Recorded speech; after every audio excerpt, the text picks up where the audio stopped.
Okay देखो, कल की क्लास में मैंने आपको डिस्कस किया था dipole moment and VSC-PR theory. पूरा मैंने आपको डिस्क्राइब किया था मॉलिक्यूल्स किस तरह से होते हैं। तो आज मॉडर्न एस्पेक्ट ऑफ बॉन्डिंग लेंगे, ठीक है। So modern aspect of bonding से मेरा क्या मतलब है? देखो, आपने कोवेलेंट बॉन्ड के बारे में क्या सुना कि it is formed by sharing of electron, right. ये बहुत पहले से कहानी है, शेयरिंग। लेकिन आपने देखा कि भाई एटम्स को शेयर कराने के लिए बड़े वियर्ड से टेक्निक यूज किए जाते हैं कि ये हाइड्रोजन है, इसके पास 1 इलेक्ट्रॉन, फ्लोरीन है, इसके पास 7 है। तो ऐसा वियर्ड सा ये मतलब हुआ शेयरिंग, ये तो डिपिक्ट करने के लिए हो गया। लेकिन आपको पता है आइडियली फ्लोरीन के पास इलेक्ट्रॉन तो कहां है? ऑर्बिटल में। मॉडर्न पिक्चर क्या बोलता है एटम का कि electrons are present in orbital. So modern picture का कोई डिस्कशन ही नहीं हुआ। इनफैक्ट जब वीबीटी आया तब तक एटॉमिक क्लैरिटी हो चुकी थी, उसके बाद ही आया। आ रहा है मेरी बात समझ में? जब तक आप एटम को ही सही तरीके से नहीं जानते हो तब तक बॉन्ड के बारे में कैसे जानोगे? तो जैसे जैसे एटम के बारे में हाइपोथेसिस आई एक के बाद एक, ऑर्बिट्स एंड ये सब, ठीक वैसे ही केमिकल बॉन्ड के बारे में भी हाइपोथेसिस स्टार्टिंग से बहुत ही वियर्ड वियर्ड थियरी थी एक टाइम पे। अब तुम्हें वो सब पुरानी कहानियां सुनाऊंगा तो तुम्हें लगेगा ऐसा भी कैसे कोई सोच सकता है, बट वो थी। तो चलो हम फिलहाल अभी मॉडर्न के पर्सपेक्टिव के बारे में बात कर रहे हैं कि भाई आखिर जो इलेक्ट्रॉन ऑर्बिटल में है वो शेयर कैसे करते हैं। तो मॉडर्न पिक्चर ऑफ एटम को जो भी थियरी यूज करती है वो सारी मॉडर्न थियरीज हैं, राइट। एंड व्हेन आई से भाई मॉडर्न थियरी मींस अगर आप फ्लोरीन को देखते हो तो you have to visualise fluorine like this 1s2 2s2 2p5, ये सुनो। एंड इसका अगर पिक्चर बनाना है तो फ्लोरीन को आप पुराने तरीके से एक पहले शेल में 2 इलेक्ट्रॉन, दूसरे में 8 इलेक्ट्रॉन, और सॉरी इसमें कितने 7 ही रहेंगे फ्लोरीन की अगर मैं बात करूं। तो ये पिक्चराइजेशन नहीं करना है, ये बहुत ही वियर्ड सा है और गलत है। तो करेक्ट तरीका क्या है? आप फ्लोरीन को बिल्कुल ऑर्बिटल्स के फॉर्म में पिक्चराइज करो। सो फ्लोरीन फ्लोरीन 1s2 मतलब ऐसा है, स्फेरिकल। 1s कैसा होता है? स्फेरिकल। ये सेंटर पे क्या है? न्यूक्लियस। ऐसे 2s is again spherical, and then 2p, x y and z, that is also, I mean ये डंबल टाइप में है। तो आप चाहो तो इसको कैसे भी रख सकते हो। ये इलेक्ट्रॉन इधर भी रह सकते हैं, इधर भी। आपको पता है कि उसका कोई फिक्स जगह नहीं है क्योंकि तीनों इक्वल एनर्जी को। तो आपको फ्लोरीन को ऐसे देखना है। तो एटम को अगर ऐसे विजुलाइज करके अगर आप बॉन्ड के बारे में कुछ भी बात करते हो, सारा मॉडर्न है। तो दो मेजर थियरी है बेटा modern theory of covalent bonding में, एंड उन दोनों में से जो सबसे पहला थियरी है उसको हम क्या बोलते हैं? VBT, valence bond theory. And दूसरा क्या है? Molecular orbital theory, MOT. VBT and MOT. तो अभी मैं आपको डिस्क्राइब करता हूं वीबीटी के बारे में, अच्छे से सुनना। जो पॉइंट आपको नहीं पता हो उसको फास्ट फास्ट नोट करते चलना मेरे पेज पे, ठीक है। सो वीबीटी, वैलेंस बॉन्ड थियरी, क्या बोलता है? सो वैलेंस बॉन्ड थियरी का स्टेटमेंट है कि बॉन्डिंग के अंदर वैलेंस शेल के इलेक्ट्रॉन ही पार्टिसिपेट करते हैं। ये कोई बड़ी बात नहीं है, पहले भी ऐसे ही कहानी थी। वीबीटी के हिसाब से orbitals having unpaired electron participate in bonding. अब ये नई चीज आ गई, अनपेयर्ड इलेक्ट्रॉन। क्योंकि अनपेयर्ड या पेयर्ड तो मॉडर्न थियरी में ही पता चलता है ना, पेयरिंग हुई है या नहीं। पेयरिंग का बात ही कब शुरू हुआ? जब आपको पता चला कि कॉन्फ़िगरेशन 1s2 2s2 2p5 ऐसा कुछ हो सकता है। इसके पहले पेयरिंग वगैरह का कोई डिस्कशन नहीं था। आ रहा है मेरा बात समझ में? तो as per VBT, only the orbitals of valence shell having unpaired electron participates in bonding. The question is how do they participate? Share कैसे करते हैं? तो यहां शेयरिंग का मतलब है overlapping of the orbitals having unpaired electron. So covalent bond कैसे बनता है? As per VBT, a covalent bond is form by overlap of, as per VBT, a covalent bond is formed by overlap of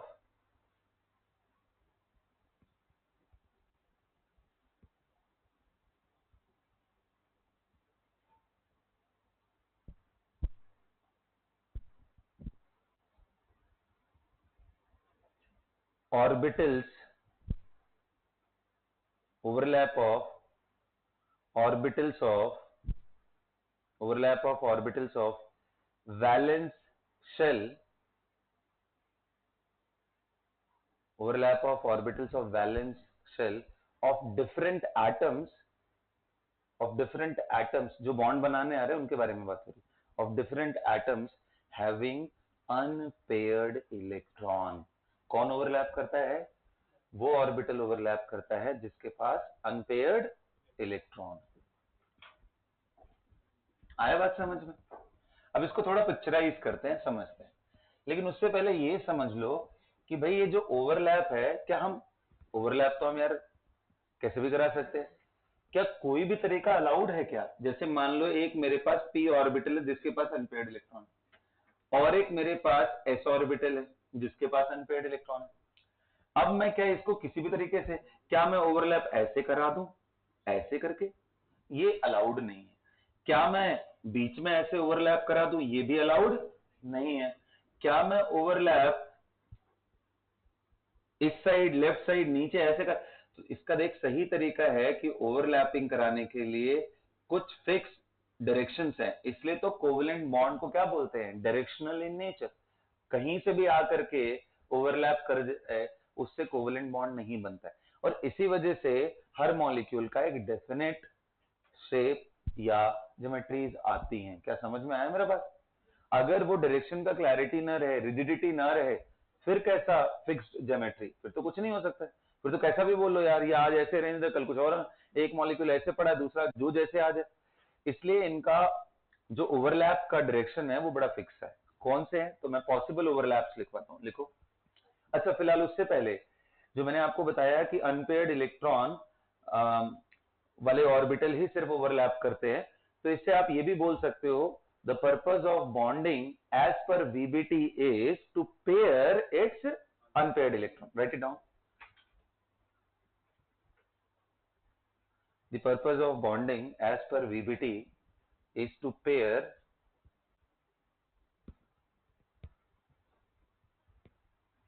its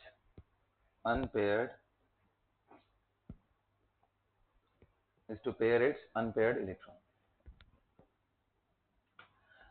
अब भाई possible overlap कैसे कैसे होते हैं?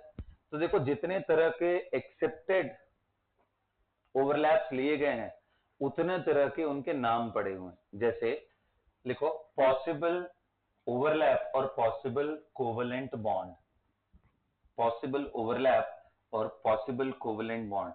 तो सबसे पहला है वो है सिग्मा बॉन्ड। भाई सिग्मा बॉन्ड कैसे बनता है? When orbital overlap along internuclear axis. कैसे ओवरलैप करता है? Along internuclear axis. तो देखो, जैसे ये ऑर्बिटल, यहां मैंने एक ऑर्बिटल बना दिया, दोनों ही s के ऑर्बिटल है। अब ये मान लो मैंने 1s लिख दिया, ये 1s, दोनों के पास अनपेयर्ड इलेक्ट्रॉन है, ये दोनों का न्यूक्लियस है।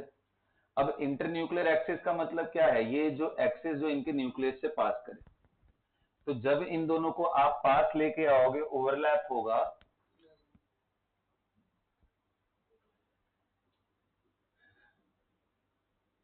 तो ऐसा कुछ बनेगा। ये है कॉमन रीजन, यहां न्यूक्लियस है और यहां देखो मैंने यहां ओवरलैप दिखाया। ये क्या बना? ये जो ओवरलैप है इसको बोलते हैं सिग्मा बॉन्ड।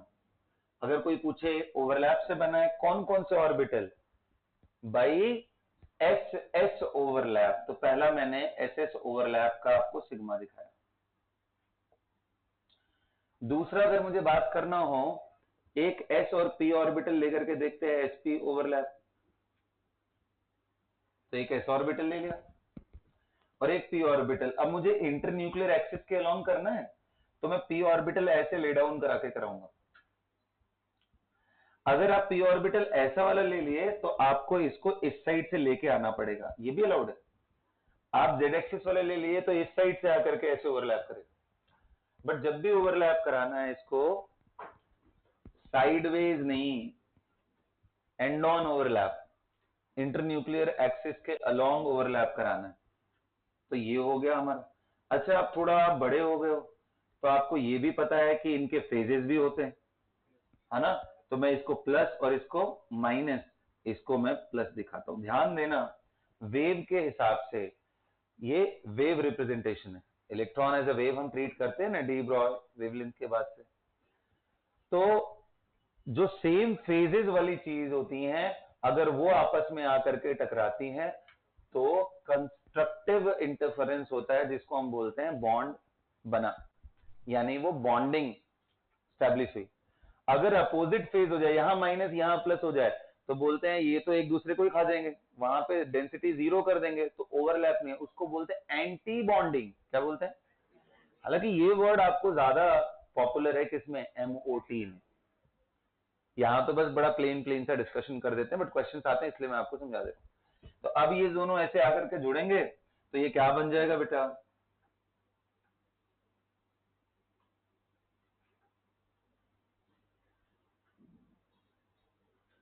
ये बन गया। इसके पास अनपेयर्ड इलेक्ट्रॉन था, इसके पास था, तो ये दोनों कंबाइन कर गए। ये भी सिग्मा बॉन्ड ही है, लेकिन कैसे बना? अलोंग इंटरन्यूक्लियर एक्सिस ही ओवरलैप हुआ, लेकिन एस एंड पी के ओवरलैप से बना। ऐसे ही तीसरा मैं आपको दिखाऊं, पी पी के ओवरलैप। बोलिए, पी एंड पी का ओवरलैप। तो बताओ, पी एंड पी का ओवरलैप अगर मैं डिस्कस करूं, यहां प्लस यहां माइनस, सेम फेज में रखना। अब ये दोनों अगर कंबाइन करेंगे तो कुछ ऐसा बन जाएगा।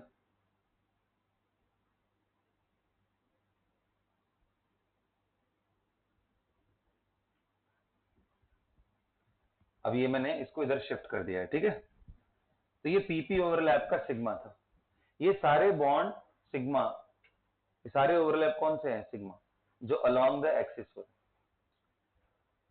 हाँ बोलो।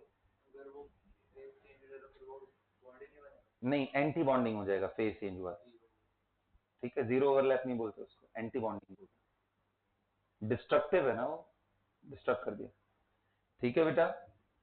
फिर आपके दिमाग में आएगा, सर ये बताओ, अगर चलो नेगेटिव तो समझ में आया, पॉजिटिव ओवरलैप ये है, नेगेटिव का मतलब वही डिस्ट्रक्टिव जो मैंने बोला, अगर सामने आने वाले दोनों फेजेस अपोजिट हो गए तो डिस्ट्रक्टिव हो जाएगा, एंटी बॉन्डिंग या नेगेटिव ओवरलैप उसको बोलते हैं।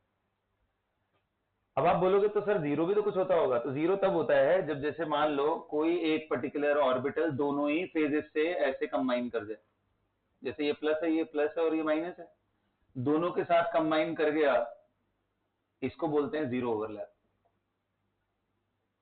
अब ऐसे पी को कंबाइन कराना है तो क्या करोगे? इसका एक फेज होगा प्लस, इसका प्लस माइनस, दोनों से कंबाइन कर। तो ये सारे एग्जांपल किसके हैं? Zero overlap. अच्छा, क्या सिग्मा इसके अलावा नहीं हो सकता? बिल्कुल हो सकता है। ये तीन सबसे कॉमन मैंने तुम्हें दिखाया। अरे आ रहे बात समझ में? ये तीन सबसे कॉमन मैंने तुम्हें ओवरलैप दिखाए हैं, तो ये सिग्मा का कहानी था, ठीक? दूसरा आते हैं पाई बॉन्ड कैसे होता है। ये एमओटी का पार्ट नहीं, वीबीटी का ही है, सिग्मा एंड पाई। तो पाई कैसे होता है? पाई के लिए sideways overlap, along internuclear axis नहीं, साइडवेज।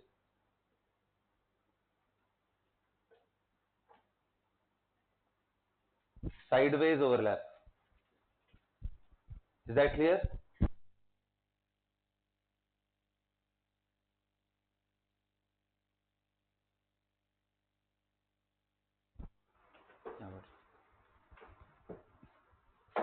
सभी को समझ में आ गया? अब साइडवेज ओवरलैप, क्या एस ऑर्बिटल साइडवेज ओवरलैप कर पाएगा? तो इसके पास दो लोब ही नहीं।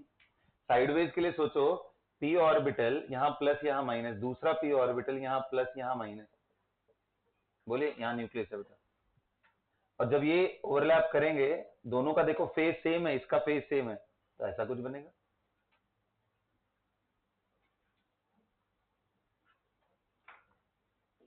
इसको ऐसे लिखना या ऐसे लिखना एक ही बात है, ये दोनों न्यूक्लियस, ओवरऑल आउटलाइन बना दिया बस, यहां प्लस और यहां माइनस। ये क्या है? Pi bond. कौन सा ओवरलैप से पाई बॉन्ड में? PP overlap, PP overlap. अच्छा, पाई बॉन्ड सिर्फ यही नहीं है, पाई बॉन्ड की कैटेगरी बनाओगे तो पी पाई है ये, एक पाई बनता है पी पाई डी पाई, एक पाई बनता है डी पाई डी पाई, तीन कैटेगरी होती है पाई। डी पाई का मतलब क्या है? डी ऑर्बिटल यूज हो पाई बनाने की। पी पाई का मतलब क्या है? P N P orbital use हो रहे हैं, तो ऐसे करके बनेगा। तो ये मैंने पी पाई आपको समझा दिया। पी डी समझा देता हूं, तो एक पी ऑर्बिटल ले लो बेटा, ये मैं फेजेस दिखा रहा हूं, ठीक है, एंड डी ऑर्बिटल ले लो। डी ऑर्बिटल में कितने लोब? कितने लोब? कितने लोब हैं? 4 है। तो यहां प्लस, आपको याद है ना, यहां माइनस, फिर यहां प्लस और फिर यहां माइनस, तो ये दोनों कंबाइन करेंगे, ये दोनों। अच्छा, इसका इंटरेस्टिंग सा डायग्राम आएगा, इसका डायग्राम कुछ ऐसा आएगा। सोचो ये दोनों ओवरलैप किए हैं, तो मैं इन दोनों के अलोंग ऐसा प्लस एंड माइनस, और ये दोनों नहीं किए हैं, साइड में है, तो ये ऐसे पड़े रहेंगे। दिख रहा है ना? ये माइनस और ये जो फेजेस हैं वही। तो कौन सा बॉन्ड था? पी पाई डी पाई। तो ऐसे डी डी समझोगे, डीडी में भी कुछ नहीं रखा है। डीडी में क्या है भाई? ऐसे बनाओ, यहां बगल में दूसरा बनाओ, इन दोनों को कंबाइन कर देना, इधर किनारे किनारे दोनों तरफ ऐसे, जैसे इसमें एक तरफ है इधर भी आ जाएगा, डीडी बॉन्ड। पाई बॉन्ड तीन तरह के हमने आपको दिखाए हैं।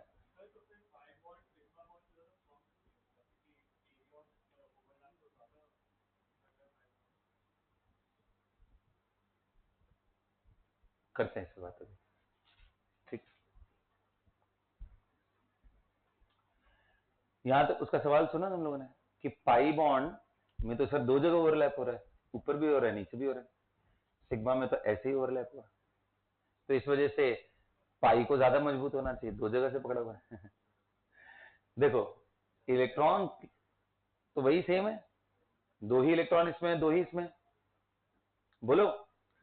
और जब भी एटम नजदीक आते हैं तो पहले कौन सा बॉन्ड फॉर्म होता है? सिग्मा। सिग्मा फॉर्म होगा, एंड तुम सोचो कि ये तुम्हारा न्यूक्लियस इस एंड पे है, किनारे किनारे, ये दोनों आ रहे हैं ऑर्बिटल्स, और ये इन्होंने ओवरलैप कर लिया। अब ध्यान देना, इनका पी ऑर्बिटल यहां है, इनका पी ऑर्बिटल, तो जितना ये बॉन्ड बनाने की कोशिश करेगा, सिग्मा और अच्छे से ओवरलैप होता चला जाएगा। सो पाई बॉन्ड का फॉर्मेशन सिग्मा को और मजबूत कर देता है, और सिग्मा उनके बीच का हर्डल है बेसिकली। ये नहीं होता तो अच्छे से ओवरलैप कर जाते, तो सिग्मा के वजह से पाई का इफेक्टिविटी थोड़ा ड्रॉप हो जाता है। बट हर केस में ऐसा नहीं है, कहीं कहीं पे ऐसा उल्टा भी देखने को मिलता है कि सिग्मा बनता ही नहीं कई जगहों पे पाई, और ये बात आपको एमओटी में दिखाई देगी, वीबीटी में आपको पता भी नहीं चलेगा ये सब चीज, ठीक है। चलिए, फिलहाल बात समझ में आया आपको? ये क्लियर हो गया? तो इतने तरह के, हाँ बोलना क्या होगा? अरे एक ऑर्बिटल में कितने इलेक्ट्रॉन शेयर? क्या वो तो प्रोबेबिलिटी है, it is, if I am saying electron यहां, तो तुम समझ गए इलेक्ट्रॉन यहां है। इलेक्ट्रॉन तो पूरे ऑर्बिटल में है कहीं पे भी, हाँ बिल्कुल, जस्ट द प्रोबेबिलिटी ओनली यार, consider it like a glue only, okay. तो ऐसा मत दिखाना कि दो ऊपर दिखा दिया दो नीचे, तो डॉट डॉट डॉट करके दिखाओ, डेंसिटी इज गेटिंग कंबाइंड, ठीक है। तो समझ में आया? ये सारे थे रिप्रेजेंटेशन। अब चलो, ये तो कहानी हो गई, अब आते हैं एक्चुअल कुछ मॉलिक्यूल देख करके थोड़ा फील करते हैं कैसा होता है।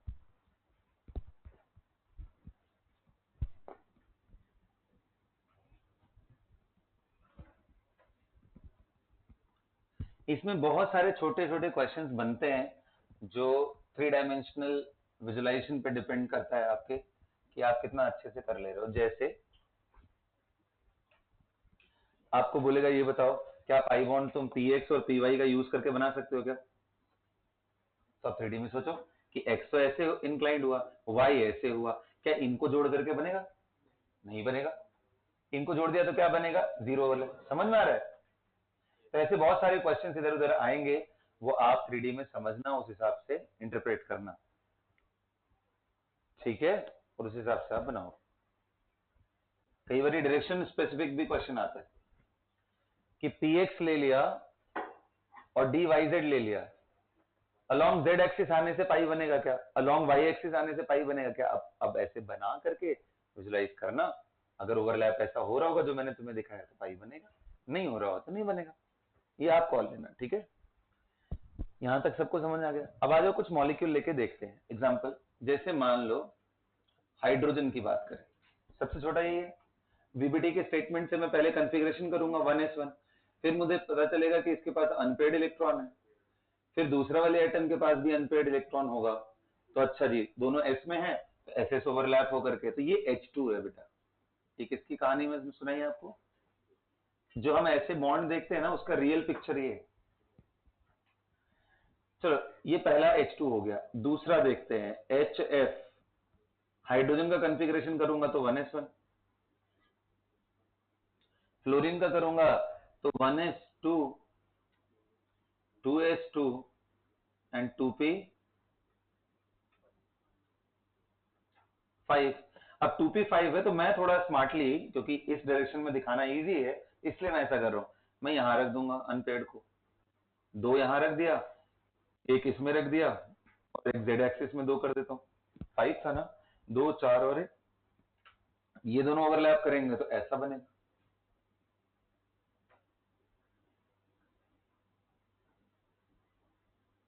ध्यान देना, ओवरलैप सिर्फ यही हुए हैं। तो इसी चीज को एनसीईआरटी में आप देखोगे तो एचएफ के बारे में जब कहानी सुनाएगा आपको, तो बाकी ऑर्बिटल्स को गायब कर देता है, बोलता है जो ओवरलैप कर रहे हैं उनको देखो ना, बाकी तो तुम्हें पता ही है। इसलिए हम इसको देखते हैं कि एसपी ओवरलैप हो रहा है। क्या समझ में आया बात?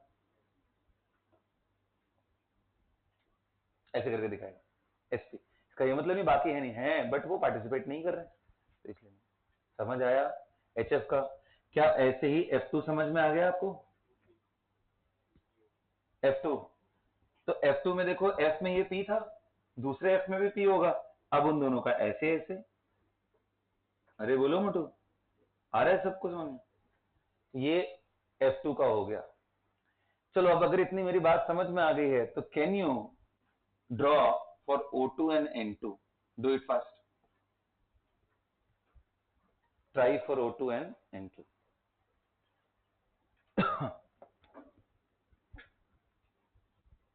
एंड मैं एक स्टेटमेंट आपको बड़े दिनों से समझा रहा था, कौन सा?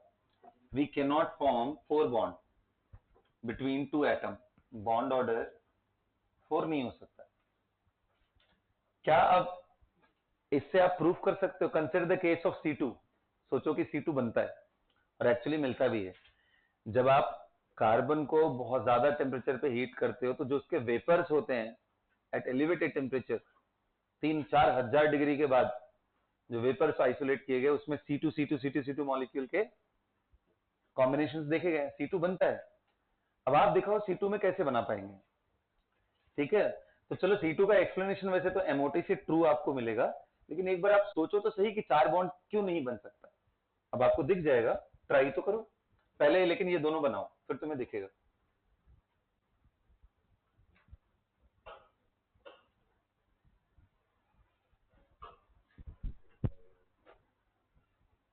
सबको ट्राई करने के लिए बोला है, means you have to try, लिखना है सभी को, और थोड़ा जल्दी पेन चलाओ।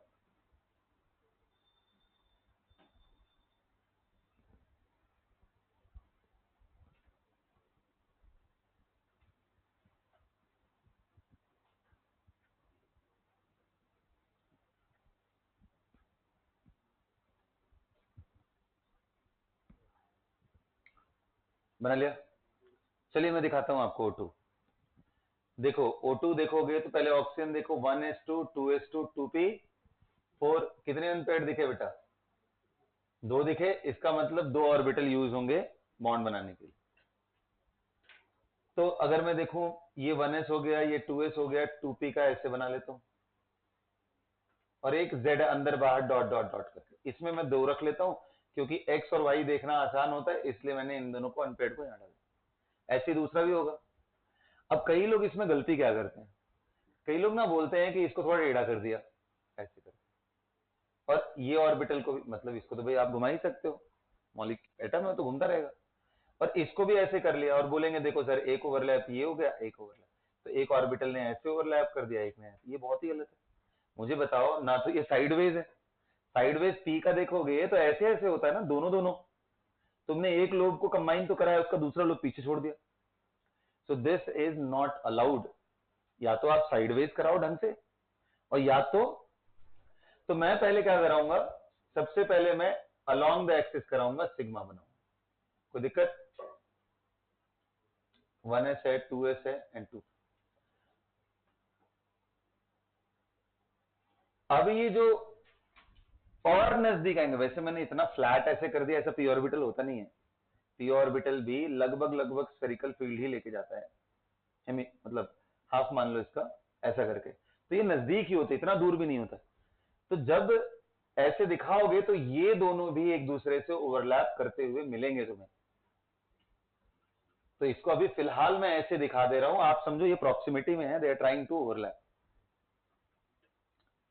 तो ये दोनों ऐसे ओवरलैप कर गई हैं, तो ये सिग्मा बना, और ये पाई। पाई कितना, एक या दो? एक ही है, ऊपर नीचे का दोनों उसका ऑर्बिटल का डायग्राम है। This is the correct representation of O2। अब बताओ, ध्यान से देखो और बताओ, क्या O2 में कोई भी इलेक्ट्रॉन अनपेयर्ड दिखाई दे रहा है? देखो, अरे 1s में 2 इलेक्ट्रॉन था तो वो पेयर्ड है, 2s में भी पेयर्ड है, 2p में 2 अनपेयर्ड थे, तो दोनों ने जब बॉन्ड बनाया तो पेयरिंग हो गई, कोई बचा नहीं ना। तो वीबीटी के हिसाब से ये क्या है? डायामैग्नेटिक। इंटरेस्टिंगली ये पैरामैग्नेटिक होता है, अट्रैक्ट होता है। इसका आंसर नहीं कर पाया वीबीटी, वो उसका एक फेल्योर है। इसलिए तो हम एडवांस थियरी पढ़ते हैं, मॉलिक्यूलर ऑर्बिटल थियरी पढ़ते हैं, ये समझने के लिए कि भाई क्या गलती हो गई इसमें, समझ में आया? लेकिन फिर भी हम वीबीटी को इग्नोर नहीं करते। पूरी ऑर्गेनिक केमिस्ट्री वीबीटी से ही हमें चलनी, most of the part of inorganic chemistry VBT से। जहां कुछ जगहों पे एक्सप्लेनेशन नहीं आ पाए, हम सिर्फ उसी जगह पे हेल्प किसका लेंगे? एमओटी, क्योंकि वो थोड़ा कॉम्प्लिकेटेड थियरी है, तो इसलिए वीबीटी का ही हम मोस्टली यूज करते हैं। बट हाँ, उनकी कमियां जानते हुए कि यहाँ कहां पे ये गड़बड़ होते हैं। समझ में आया? N2 करोगे तो N2 करोगे तो क्या होगा बेटा? एन में देखो, मैं ऐसे ही बता दे रहा हूं, देख N में ये 2p4 की जगह क्या होगा? 2p, तीनों में एक एक अनपेयर्ड। तो देख, एक बॉन्ड ऐसे बनेगा, एक सिग्मा बनेगा, और Z वाला भी ओवरलैप करेगा, क्योंकि उसके अंदर भी क्या रहेगा अब? अनपेयर्ड। तो ये भी ओवरलैप। तो 3 बॉन्ड दिखाई देंगे, एक सिग्मा और कितने पाई? यही तो बोलता था मैं तुम्हें कि जब बॉन्ड बनता है तो एक सिग्मा फिक्स होता है, बाकी सारे जो भी बॉन्ड बने वो क्या होते हैं? पाई। समझ में आया? अब तुम एक बात बताओ, मान लो तुमने एस में भी अनपेयर्ड कर दिया। जैसे मान लो एक कंफिग्रेशन बनाता हूं, 2s 1s2 and 2s1 and p में सब में एक एक। बताओ, ऐसे करके एटम जब नजदीक आएंगे तो क्या 4 बॉन्ड बन पाएगा? ये पहले ओवरलैप करेगा, फिर ये और ये, कहानी खत्म ना। यहां तक कैसे पहुंचेगा यार? पूरा इंक्रोच करके जाना। तो इसलिए बोलते हैं 4 बॉन्ड का कोई सेंस होता ही नहीं है, 4 बॉन्ड्स नहीं बनते हैं। और वैसे भी अगर आप कार्बन को देखोगे तो उसके पास अनपेयर्ड आपको 4 नहीं दिखाई देंगे। कार्बन के पास कितने अनपेयर्ड हैं? 1s2 2s2 2p2। अनपेयर्ड तो सिर्फ 2 ही हैं, और दोनों ही p ऑर्बिटल। ये ऐसा वियर्ड सा केस है जिसमें बॉन्ड ऑर्डर 2 ही आता है, लेकिन दोनों ही पाई होते हैं, इसमें सिग्मा बनता ही नहीं है, दोनों ही पाई होते हैं। और इसका एक्सप्लेनेशन एमओटी से ही पता चलता है, और ऐसे आप बता भी नहीं पाओगे। C2 में 2 बॉन्ड बनते हैं और दोनों ही, मतलब कोई पूछे C2 एग्जिस्ट करता है? Yes it exist.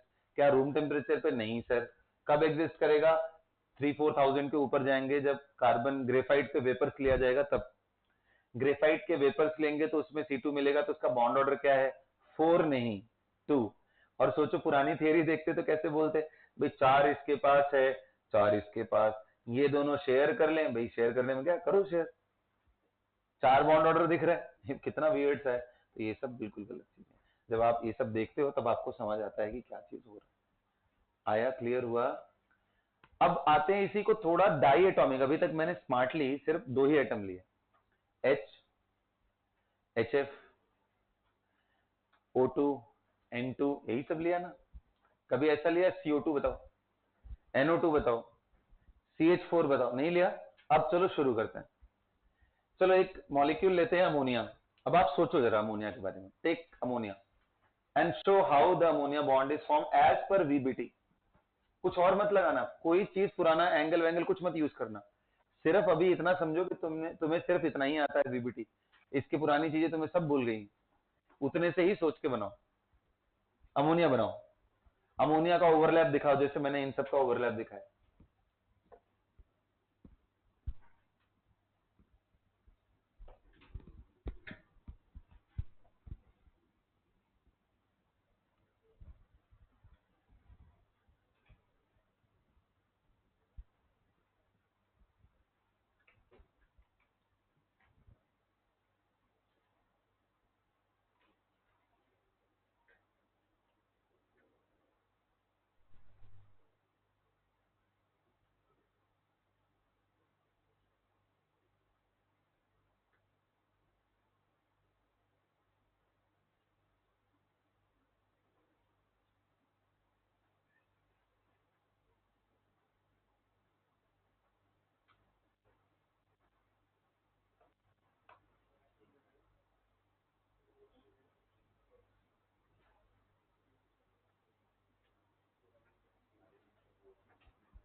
चल बेटा, समझ में आ गया? क्लियर हो गया? यहां तक सबको समझ आया? तो देखो अमोनिया में कैसे किया, नाइट्रोजन का 1s2 2s2 2p3। कितने अनपेयर्ड दिखे नाइट्रोजन पे? और तीनों किसमें दिखे? p orbital. अच्छा, तीनों p ऑर्बिटल में दिख रहे हैं बेटा। अच्छा, p ऑर्बिटल म्यूचुअली क्या होंगे? परपेंडिकुलर। p x y पे और z इन दोनों पे। तब सोचो तीनों में एक एक अनपेयर्ड इलेक्ट्रॉन है। मैं अंदर वाला दिखाई नहीं रहा हूं।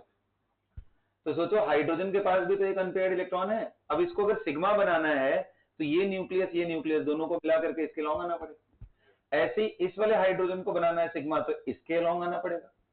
भाई इंटर न्यूक्लियर एक्सिस मल्टीपल भी हो सकते हैं।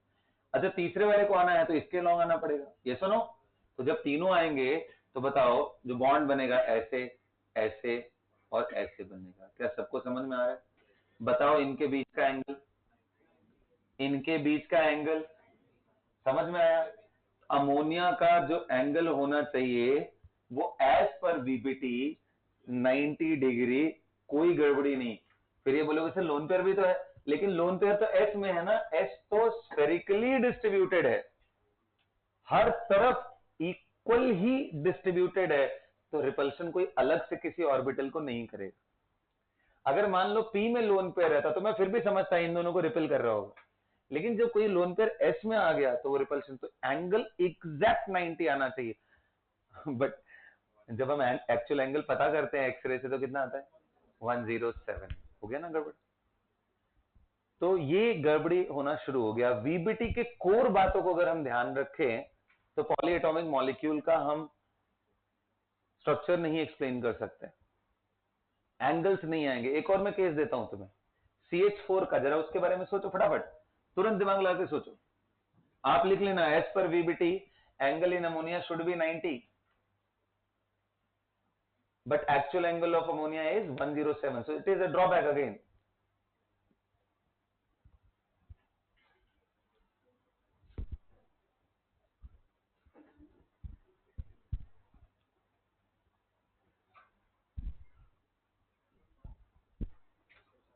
CH4 सोचो जल्दी।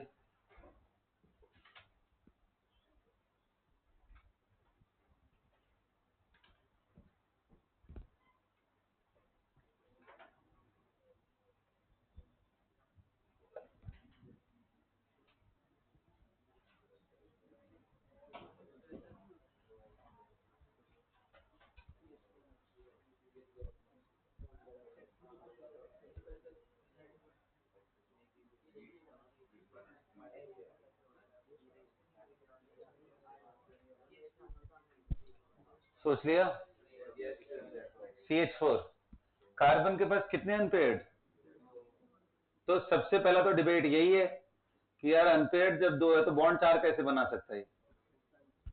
CH4 में तो 4 बॉन्ड बनते हैं। तो फिर कुछ महानुभाव लोग बोलते हैं कि जब एटम्स नजदीक आते हैं तो ये इलेक्ट्रॉन एक्साइटेड स्टेट में भी जा सकता है, क्योंकि बॉन्ड बनाना तो अच्छा प्रोसेस है, उसके लिए थोड़ा सेक्रीफाइस तो किया ही जा सकता है लाइफ में। तो ये इलेक्ट्रॉन यहां से जंप करके हायर एनर्जी में चला जाएगा, टेम्पररी ये अनस्टेबल हो जाएगा, एक्साइटेड स्टेट इसी को बोलते हैं। अब ये 4 है, लेकिन इन चारों में भी अगर अब तुम ट्राई करो बॉन्ड बनाने का तो अभी भी 3 का एंगल 90 तुम्हें दिखाई देगा, चौथा वाला बड़ा अजीब सा एंगल है, क्योंकि स्फेरिकल है तो इलेक्ट्रॉन कहीं भी, अब कहीं पे भी हो सकता है, तो हाइड्रोजन इस पे कैसे कंबाइन करे यार, इधर इधर इधर, तो उसका एंगल फिक्स ही नहीं हुआ। 3 का तो 90 हो गया, अरे समझ आ रहा है 3 का 90 कैसे हुआ? देख तीनों पीएक्स पीवाई पीजेड में, हाइड्रोजन आया तो ऐसे, और चौथा वाला अनपेयर्ड कहाँ है? एस में ना, तो एस तो पूरा स्फेरिकली डिस्ट्रीब्यूटेड है, कहाँ कंबाइन करे? तो यहाँ पे भी एंगुलर क्लैरिटी नहीं मिलती है, इसमें तो बड़ा मिक्स सा हो जाता है। तो यही इंट्रोड्यूस करना पड़ा, चेंज करना पड़ा, वीबीटी के थियरी को थोड़ा मॉडिफाई करना पड़ा, एंड इंट्रोड्यूस किया गया concept of hybridisation. What is hybridisation guys? I would love to get the right answer from you. What is hybridization? Tell me. Yes, I want more hands actually. थोड़ा अच्छे से पता चले मुझे हाइब्रिडाइजेशन क्या है। अक्षय कुछ बोलोगे? बता, जो भी तेरे दिमाग में आ रहा है बता।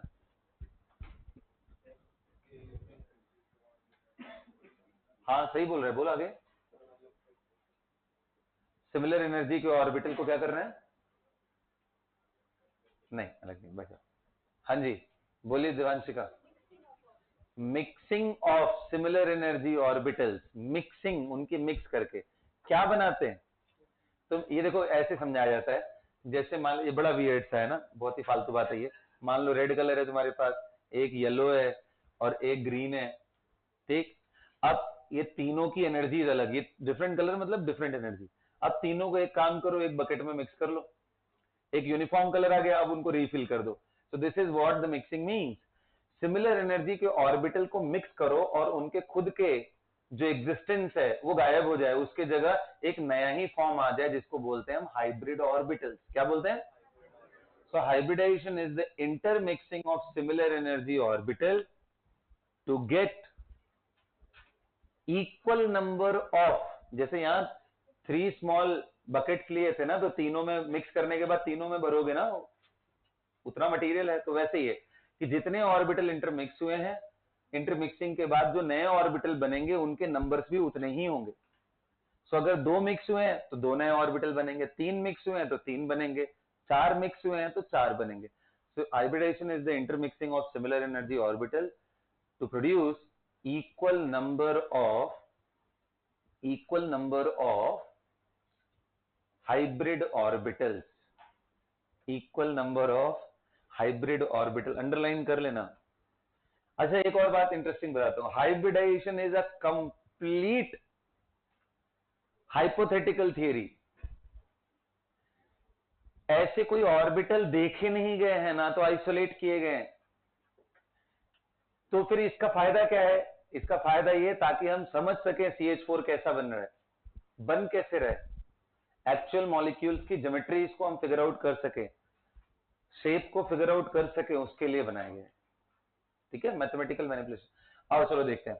तो भाई देखो, जब हम बात करेंगे अब यहीं पे हाइब्रिडाइजेशन की, तो देखो हमारे पास चैलेंज क्या आ रहा था कि भाई ये 3 90 के एंगल है, एंगल रियल में कितना होता है? सारे इक्वल और कितना 109 डिग्री, और टेट्राहेड्रल होता है।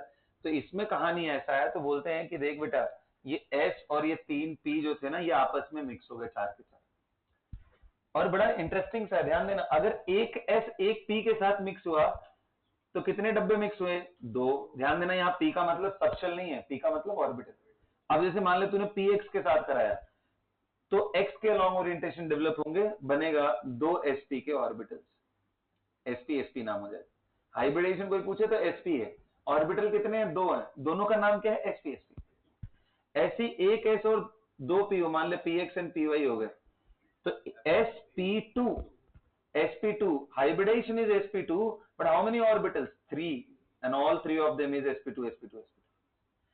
अब अगर इनके ज्योमेट्रीज को फिगर आउट करो तो बोलते हैं कि देख s ऐसे था और उसी के साथ उसका p मिक्स कर गया, s एंड p मिक्स किया तो 2 ऑर्बिटल गए, तो 2 ऑर्बिटल आना चाहिए। ध्यान देना ये प्लस फेज है, ये माइनस है, और आपको पता है कि s का एक फिक्स फेज ही होता है। तो जब ये कंबाइन करके निकालेंगे तो ये जो 2 ऑर्बिटल है वो कैसे होंगे, देखो ऐसे होते हैं, एक sp इधर और दूसरा sp इस साइड। कई बार इन छोटी चीजों को लोग इग्नोर कर देते हैं, इनको इग्नोर कर दो इग्नोर, कोई दिक्कत नहीं है, बट तुम ये ध्यान रखना कि ये 2 ऑर्बिटल हैं, इसको ये मत समझ लेना कि p orbital, this is 2 orbital, this is 1 sp, this is 1 sp। वैसे आइडियली लिखना चाहिए, ठीक है, रिप्रेजेंटेशन में कई बार नहीं दिखाते हैं छोटी चीज, वैसे होता है नो, क्योंकि देखो ना इसमें प्लस माइनस डबल नोड है ना, तो आना ही चाहिए, हर ऑर्बिटल में उसका कैरेक्टर आना चाहिए। कम आ जाए, मान लो ये प्लस है तो ज्यादा डोमिनेटिंग कैरेक्टर क्या हो गया, प्लस, तो जो बड़ा वाला लोब है, 2 ऑर्बिटल बनेंगे ना, एक एस एंड पी, 2 ऑर्बिटल बनेंगे तो ये इंडिपेंडेंट ऑर्बिटल है, तो इसमें प्लस अगर बना दिए तो कोई पूछेगा यार मिक्स तो तुमने प्लस माइनस दोनों का किया था, माइनस का कंपोनेंट कहां गया, इसलिए बोलते हैं न्यूक्लियस के इस साइड छोटा सा माइनस भी होगा। That is the idea behind showing this small thing. Anyway, so sp समझ आया। अब बता क्या ये लीनियर नहीं है मोटू, इन दोनों के बीच का एंगल कितना है, तो बस, और हमें पूरा वेस्पर जो पढ़ा हुआ है वो इसी का एक्चुअली वेस्पर इसी के आसपास की थियरी है, मैंने इसको पहले पढ़ा दिया तुम्हें ताकि यहां मेरा एनर्जी बचे, समझ गए ना। ऐसे ही देखो फिर s एंड px py मिलाओ, तो ये बोलते हैं कि s मिला रहे हो एंड px मिला रहे हो एंड py मिला रहे हो, अब कितने बनने चाहिए ऑर्बिटल, 3। अब बताओ कैसा होगा इनका ज्योमेट्री, तो अब ऐसे मत दिमाग लगाओ, उल्टा सोचो, बताओ जब 3 स्टेरिक नंबर होता है तो ज्योमेट्री क्या आता है, ट्राइगोनल, तो ऐसे ही बनाओ, ट्राइगोनल के लिए 3 लोब ऐसे ऐसे दिखा दो, ये हो गया, ये सभी का नाम क्या है, sp2 sp2 sp2। समझ में आ रहा है मोटो। ऐसे ही अगर 4 मिल गए, एक s और 3p, तो अब क्या बन जाएगा, sp3। अब मैं सारे ऑर्बिटल नहीं दिखाऊंगा, अब sp3 के ऑर्बिटल्स बनाना हो तो हाँ टेट्राहेड्रल, बिल्कुल सही, स्टेरिक नंबर 4 एंड टेट्राहेड्रल बनाओ, ये बन गया, सारे का नाम क्या है, sp3 sp3 sp3 sp3। So I hope अब आपको बात समझ आ गई कि ये sp sp2 sp3 sp3d क्या हुआ, sp3d, हाँ sp3d मतलब कितने ऑर्बिटल मिले, 5, स्टेरिक नंबर 5। देख जितना स्टेरिक नंबर उतने ऑर्बिटल की मिक्सिंग होती, स्टेरिक नंबर 5 है तो 5 की जरूरत पड़ेगी, 6 है तो कोई तरह से पूछे कि ये बता SF4 का हाइब्रिडाइजेशन बताओ श्रेया, हाइब्रिडाइजेशन SF4 का,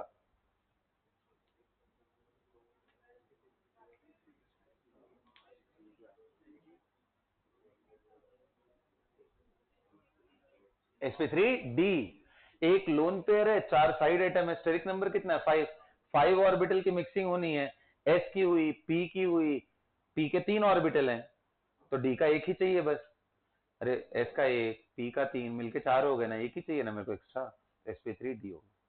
अब बताओ समझ में आ रहा है ये सब बात, PCl5 का बताओ, sp3d PCl5, 5 साइड एटम्स तो sp3d हो गया। अब sp3d का ज्योमेट्री बताओ, trigonal बाइपिरामिड।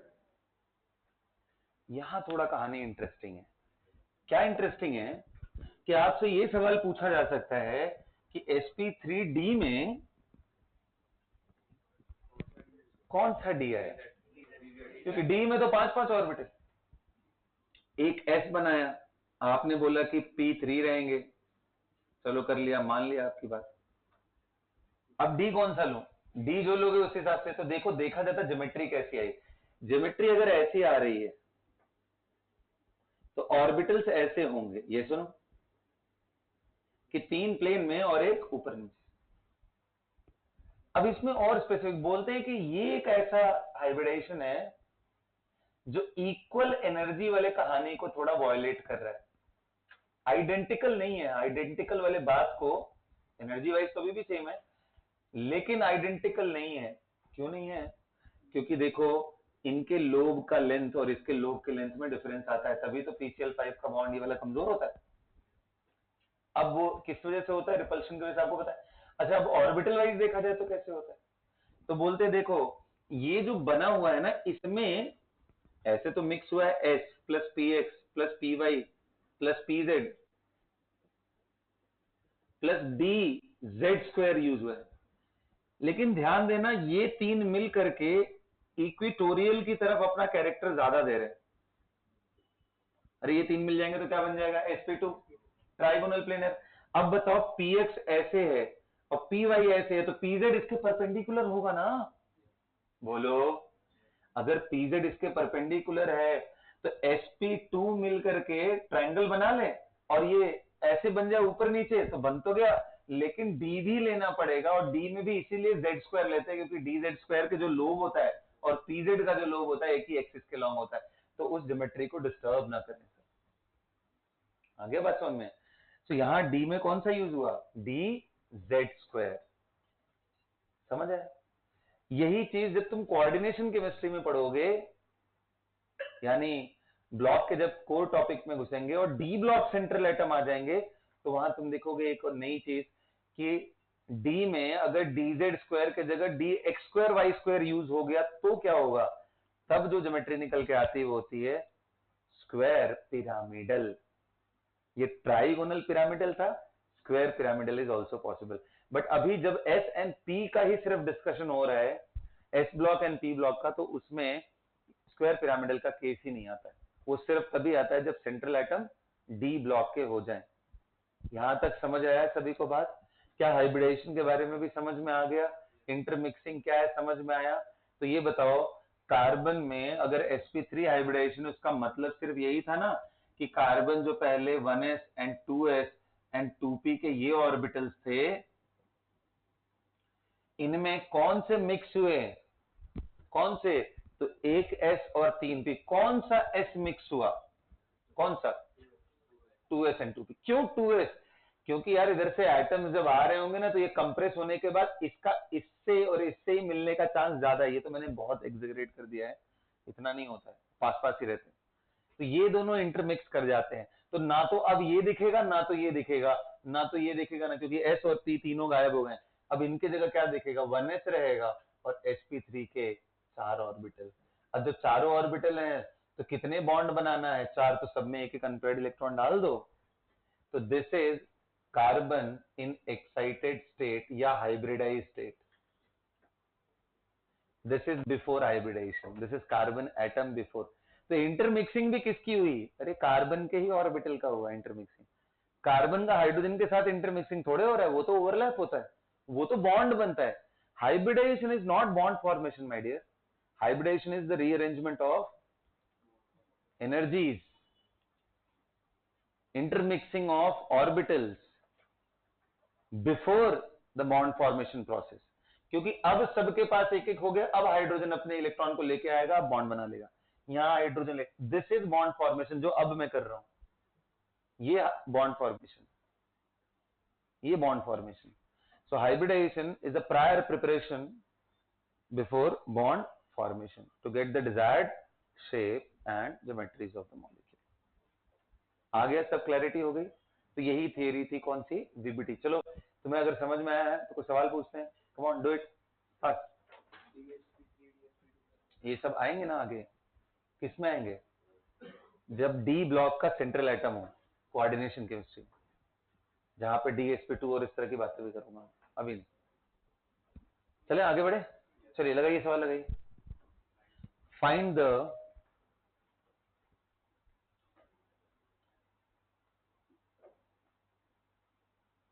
hybridization of underlined atom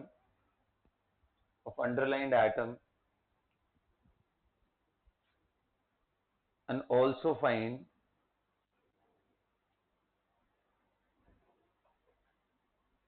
structure of the following molecules.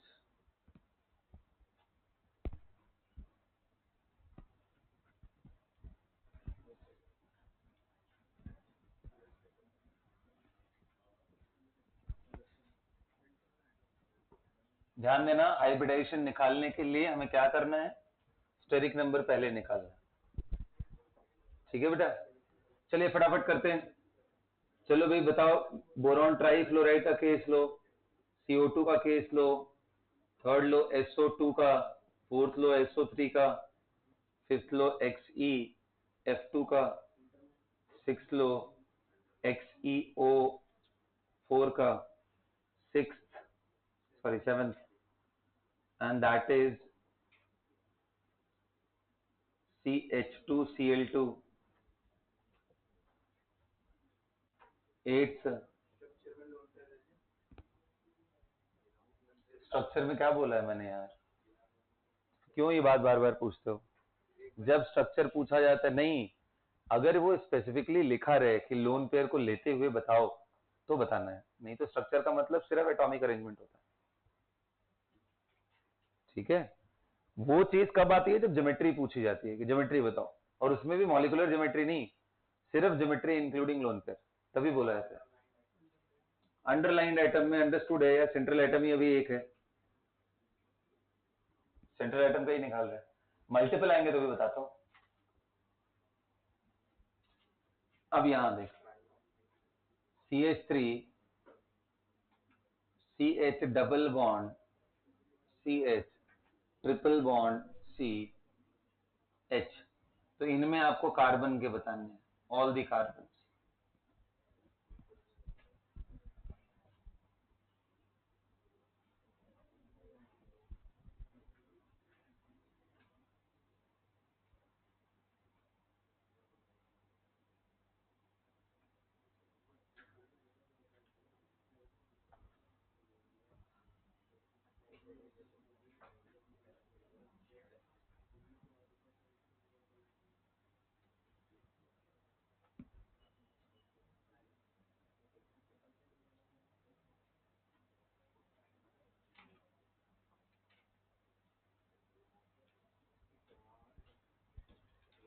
जल्दी बता के खत्म करो।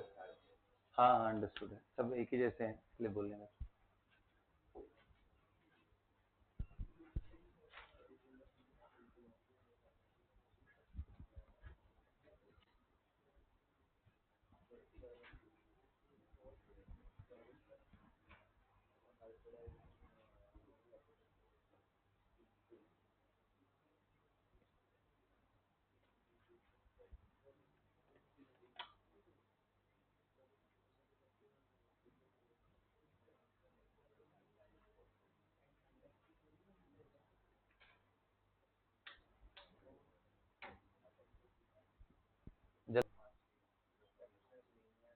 चलो बेटा मैं करूं, स्टार्ट करूं।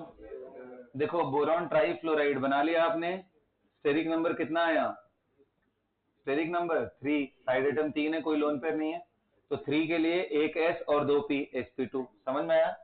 ट्राइगोनल प्लेनर, ये तो आप पहले से जानते हो, ज्योमेट्री इस तो आप एक्सपर्ट हो। इसका बताओ CO2 में, तो दो side atom, no lone pair, तो S एंड P। एक चीज ध्यान दे रहे हो, हाइब्रिडाइजेशन में पाई को काउंट, सिर्फ सिग्मा काउंट हो रहा है, लोन पेयर, सिग्मा या साइड एटम एक ही बात है।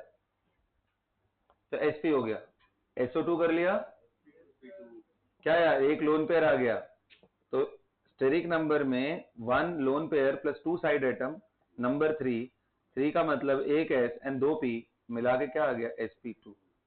देख ट्राइगोनल प्लेनर होगा, ये भी sp2 है, समझ रहे ना मेरे? ये ऑर्बिटल भी, तो कई बार क्वेश्चन ऐसे भी आते हैं कि सल्फर का लोन पेयर कौन से ऑर्बिटल में प्रेजेंट है, तो बच्चे क्या गलती करते हैं, उनको तो बस याद है यार कंफिगरेशन करो सल्फर का, और जिस ऑर्बिटल में दिख रहा हो पेयर कौन सी को बोल दो, गलत हो जाएगा, क्योंकि अब वो ऑर्बिटल है ही नहीं दुनिया में, गायब हो गया, मिक्सिंग हो गई, S की 2P के साथ मिक्सिंग हो गई, क्या बन गया, sp2। ऐसे आपसे सवाल पूछ लिया जाए कि अमोनिया का लोन पेयर कौन से ऑर्बिटल में है, not in P, answer is sp3। sp3 orbital 4 थे ना, एक में लोन पेयर है, एक ने बॉन्ड बनाया, एक ने और बॉन्ड, एक और ने बॉन्ड, समझ आया? और अगर आप पूरा बेसिक से देखोगे तो नाइट्रोजन तुम्हारे पास 1s2 2s2 एंड 2p3 था, और आपने जैसे ही मिक्स किया स्टेरिक नंबर 4 के वजह से, तो इन चारों की मिक्सिंग हुई ना, तो अब ना तो 2s है ना तो 2p, इनकी जगह क्या बन गए 4, sp3 तो यहां से भी तुम्हें दिख जाएगा बेटा, इससे भी दिखेगा कि ये 3 अनपेयर्ड, इन्होंने बॉन्ड बनाया और ये लोन पेयर की तरह रह गया।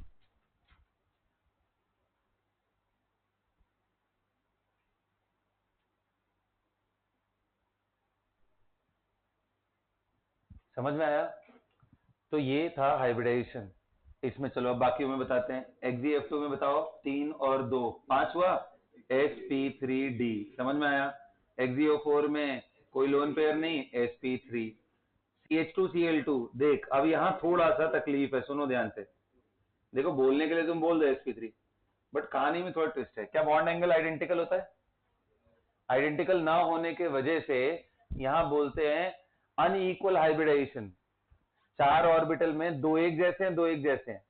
एक में p का परसेंटेज p3 से थोड़ा कम, एक में p3 से थोड़ा ज्यादा। अरे sp3 का मतलब क्या परसेंटेज नहीं निकल जाएगा जी? sp का मतलब परसेंटेज s कितना है? एक ऑर्बिटल s का और टोटल 2 ऑर्बिटल है, 1/2 इंटू 100। बोलो मोटू, 50%। sp2 में एक ऑर्बिटल s का टोटल 3 ऑर्बिटल इंटू 100, ठीक है 33.3। तो sp3 में p कितना है परसेंटेज? p 75%, 3p है अपॉन टोटल नंबर 4 इंटू 100। तो ये सब आसान है ना निकालना। अब ये तुम्हें बात समझ में आती है कि इलेक्ट्रोनेगेटिविटी क्यों s कैरेक्टर के साथ बढ़ता है? क्योंकि s न्यूक्लियस के नजदीक ज्यादा होता है और p थोड़ा सा दूर होता है। तो जिसमें जो भी हाइब्रिड ऑर्बिटल में s का परसेंटेज ज्यादा होगा वो न्यूक्लियस के नजदीक होगा, इसलिए उस पे इलेक्ट्रॉन पे अट्रैक्शन ज्यादा स्ट्रॉन्ग लगेगा, इसलिए उसकी इलेक्ट्रोनेगेटिविटी ज्यादा होती है। So carbon having sp hybridisation is more electronegative than carbon having sp2 and sp3 hybridisation. क्या मेरी बात समझ आ रही है सबको? वेरी गुड, इतनी सारी बातें तुम्हें आ रही समझ में। अब चलो कुछ और इंटरेस्टिंग सवाल का आंसर करते हैं। ठीक, आपने सुना है कि सल्फर sp3d2 SF6 में बनाता है ना? सुना क्या? ये तो निकाल ही सकते हो। sp3d2 दिख रहा है क्या? द क्वेश्चन इज कि अच्छा सल्फर के पास क्योंकि ऑक्टेट का कोई लाइबिलिटी नहीं है तो एक्स्ट्रा इलेक्ट्रॉन रख सकता है, 12 यहां रखा है। क्वेश्चन ये है कि फिर SH6 दुनिया में क्यों नहीं एग्जिस्ट करता है? ये दुनिया में ही एग्जिस्ट नहीं करता है। तो देखो इसमें बहुत सारे कहानियां सुनाई जाती हैं। पहला चीज कि देखो S एंड P तो फिर भी नजदीक होते हैं। अरे भाई 3S 3P एंड फिर 3D आएगा, एंड 3D से पहले भी क्या आता है? 4S। अब आपको मिक्स करना है, मजबूरी है, तो आपने 4S को साइडलाइन कर दिया, बोला कि मेरे को ये चाहिए ताकि मेरा वो ऑक्टाहेड्रल ज्योमेट्री आए। तो बताओ S और P तो चलो फिर भी डिफरेंस है, डिफरेंस तो है, बट फिर भी थोड़ा सा नजदीक ही है। लेकिन S और D देखो कितना तकलीफ वाला काम हो गया।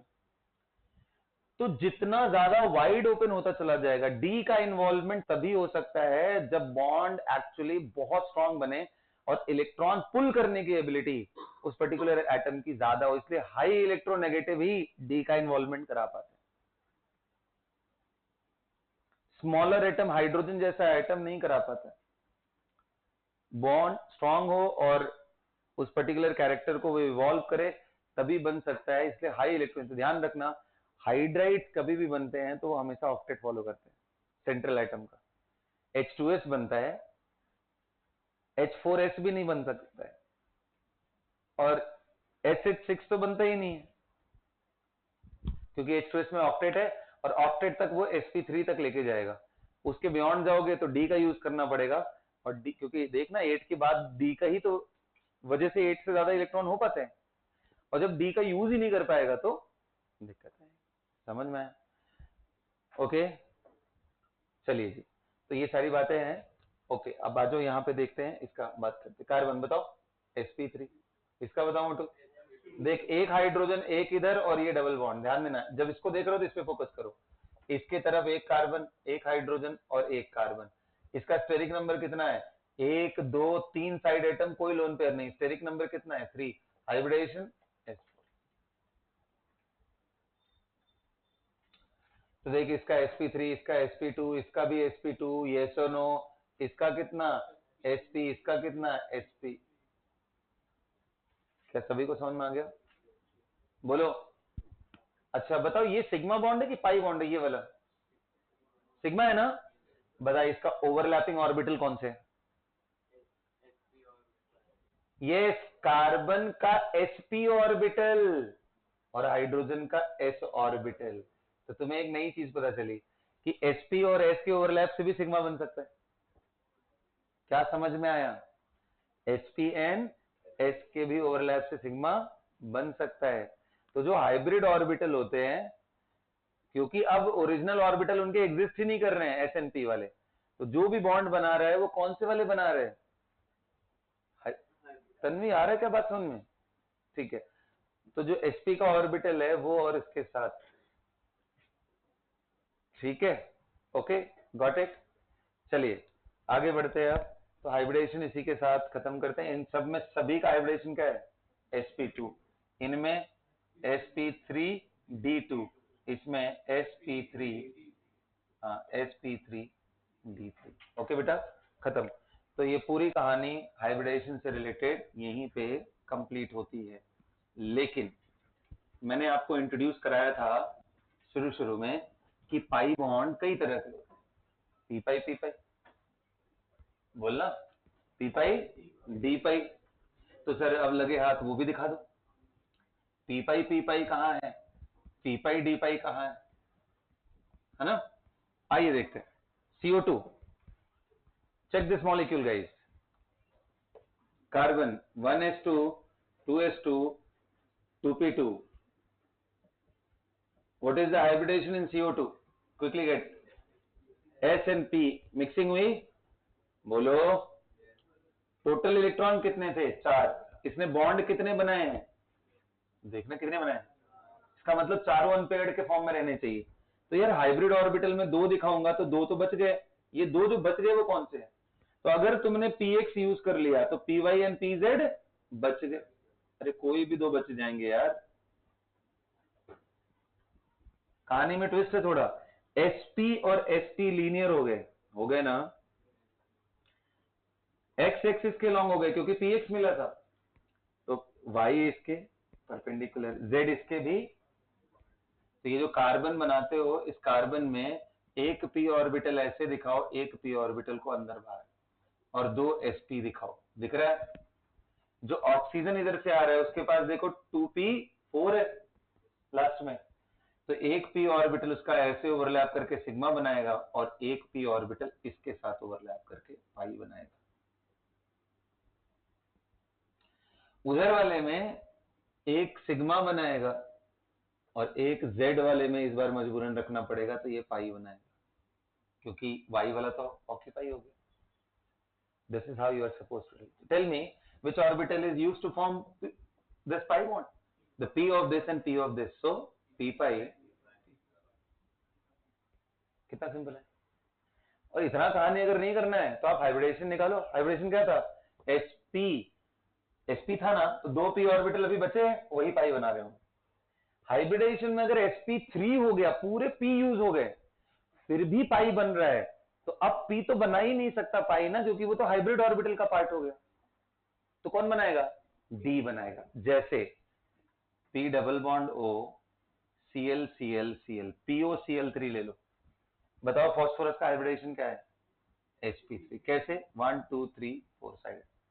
अब बताओ यहां जो पाई बना है ये किससे बना होगा भाई? जब फास्फोरस का S और P तीनों हाइब्रिडाइजेशन में यूज हो गया और वो हाइब्रिड ऑर्बिटल से सिग्मा बॉन्ड बने हैं, तो पाई बनने के लिए नेचुरली फास्फोरस का जो 5th इलेक्ट्रॉन है, 1 2 3 4 5 इलेक्ट्रॉन थे ना फास्फोरस, 5 बॉन्ड बनाया, 5 अनपेयर्ड, तो 5वां डी में चला गया।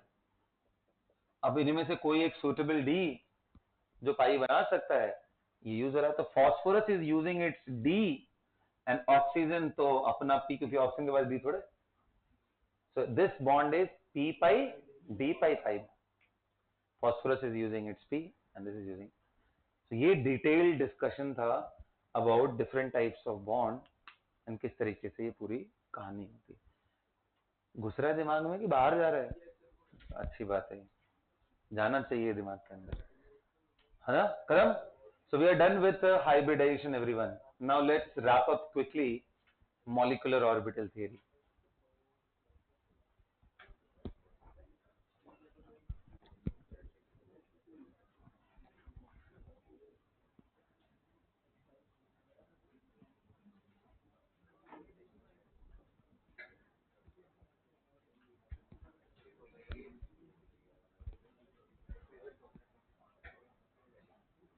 चलो भाई, बताओ वीबीटी की प्रॉब्लम क्या थी? कई सारे मॉलिक्यूल जिनके बारे में वो कहानी नहीं सही बता पाता है, उनमें से एक था O2, सबसे सीरियस प्रॉब्लम। उसके हिसाब से वो डायमैग्नेटिक है, बट रियलिटी में वो C2 का एग्जिस्टेंस है, वीबीटी से वो कहीं दिखेगा ही नहीं यार, कहां से इलेक्ट्रॉन शेयर कैसे होंगे? तो ये सारी कमियों को दूर करता है और थोड़ा better and advance theory which is molecular orbital theory. And इसके अजम्पशन जो पॉस्टुलेट्स हैं वो वीबीटी से थोड़े अलग हैं। वीबीटी के हिसाब से बॉन्ड कौन बनाता है? वो ऑर्बिटल्स जो अनपेयर्ड इलेक्ट्रॉन रखते हैं और वो वैलेंस शेल के ऑर्बिटल होने चाहिए, अंदर वालों को कोई मतलब नहीं। यहीं पे मॉलिक्यूलर ऑर्बिटल थियरी बोलता है कि when atom come close to each other, each and every single orbital of one atom combines with each and every single orbital of second atom, and they produce the new orbital which is known as molecular orbital. Now atomic orbitals are combining and producing। अब यहां भी combination की बात आई तो फिर हम किसको किसको कंबाइन करें? क्या भाई हाइड्रोजन का 1s और इधर हाइड्रोजन के 2s से कंबाइन कर दे? ऐसा नहीं, यहां भी कॉम्बिनेशन का रूल बड़ा सिंपल सा है, जो सिमिलर एनर्जी के ऑर्बिटल्स हैं वही एक दूसरे से कंबाइन करेंगे। बोलो, तो 1s will combine with 1s, 2s will combine with 2s and 3s will combine with 3s। अच्छा, यहां एक और चीज है कि भाई हाइड्रोजन का 1s एंड फ्लोरीन का 1s, are they having similar energy? No. Do they have? अरे हाइड्रोजन के पास एक ही प्रोटॉन है, देखो, इसका एनर्जी निकाल -13.6 जेड स्क्वायर, 1 का स्क्वायर अपॉन 1 का स्क्वायर, इसका एनर्जी -13.6 इलेक्ट्रॉन वोल्ट 1s का। यही फ्लोरीन का 1s निकालना है, इसका एनर्जी निकालना है, तो मैं इसके 9 इलेक्ट्रॉन थे ना, 9 में से 8 को उड़ा दे रहा हूं ताकि हाइड्रोजन लाइक बच जाए, ताकि मैं कंपेयर कर पाऊं। अब निकाल, अब तो इसका भी कंफिग्रेशन 1s1 होगा, f+8 का, तो अब निकालेगा तो इसकी एनर्जी उस वाले ऑर्बिटल की आएगी -13.6 इंटू 9 का स्क्वायर। मजे करो, 81 टाइम्स नीचे आ गया। तो हाइड्रोजन कहीं यहां 1s का एनर्जी है, फ्लोरीन कहीं पाताल लोक में चला गया है 1s का एनर्जी, तो ये कंबाइन नहीं कर सकते। इसलिए तो बोलते हैं 1s of hydrogen combines with 2p of fluorine, क्योंकि P तक आते आते Z स्टार आ जाएगा और Z स्टार सब्सटैंशियली लो हो चुका होगा, ये आसपास होंगे, और तभी इनकी एनर्जी एंड 2p की एनर्जी सिमिलर होती है, एंड फिर वो कंबाइन करते हैं 1s के बाद 2s, 2s के बाद 2p की energy, that's why they combine. Fortunately these discussions are not, I mean, these discussions are beyond the scope of our MOT theory अभी के लिए, 11th-12th के लिए। तो MOT थियरी फिर किसके बारे में बताता है? Homonuclear diatomic molecule. कितना रिस्ट्रिक्ट कर दिया कि आपको ये फालतू चीजें ना सोचनी पड़े, आप सिर्फ सोचो 2 हाइड्रोजन आए हैं तो क्या होगा, इसका 1s इसका 1s सेम एनर्जी, इसका 2s इसका 2s सेम एनर्जी, इसका 3s इसका 3s सेम एनर्जी। तुम सोचो O2 के बारे में, तुम F2 के बारे में सोचो, तुम N2 के बारे में सोचो, B2 C2 के बारे में सोचो, Li2 के बारे में सोचो, होमोन्यूक्लियर डाइएटॉमिक स्पीशीज के बारे में सोचो। पहले समझो तो सही एमओटी है क्या, उसके बाद इंप्रोवाइज करना इन सब चीजों में। समझ गए? तो क्या आउटलाइन है भाई मॉलिक्यूलर ऑर्बिटल थियरी का? Right it down. All the orbitals of an atom participate in bond formation, valence वाले भी और अंदर वाले भी।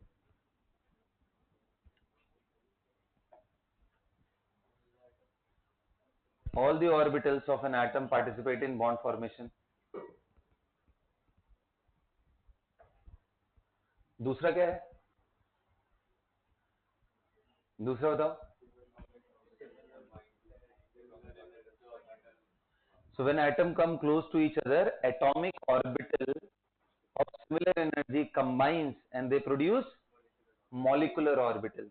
लिखो, when two atoms come close to each other, their atomic orbital combines, their atomic orbitals having similar energy combines and produces what?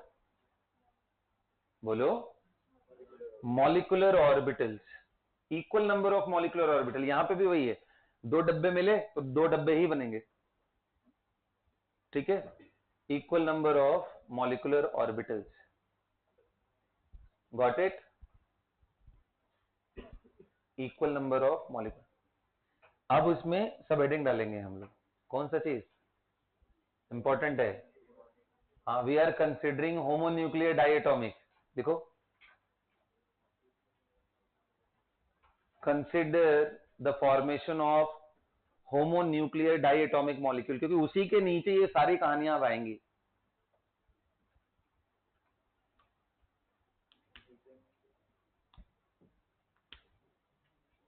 Homonuclear diatomic molecule,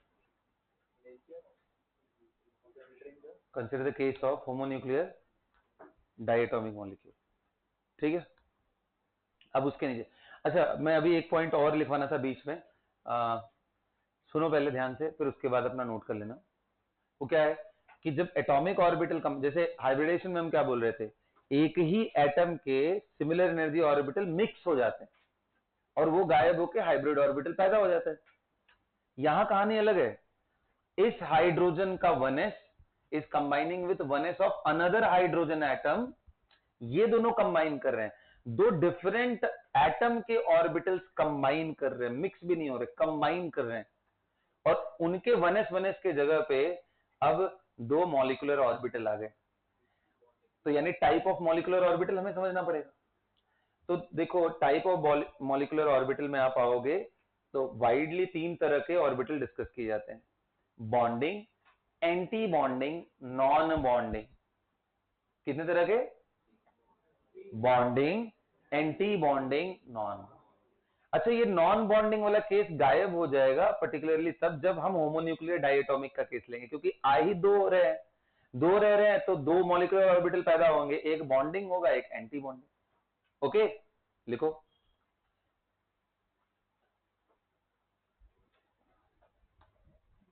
कि when two atomic orbital combine, it produces two molecular orbital, one is bonding and other one is anti bonding।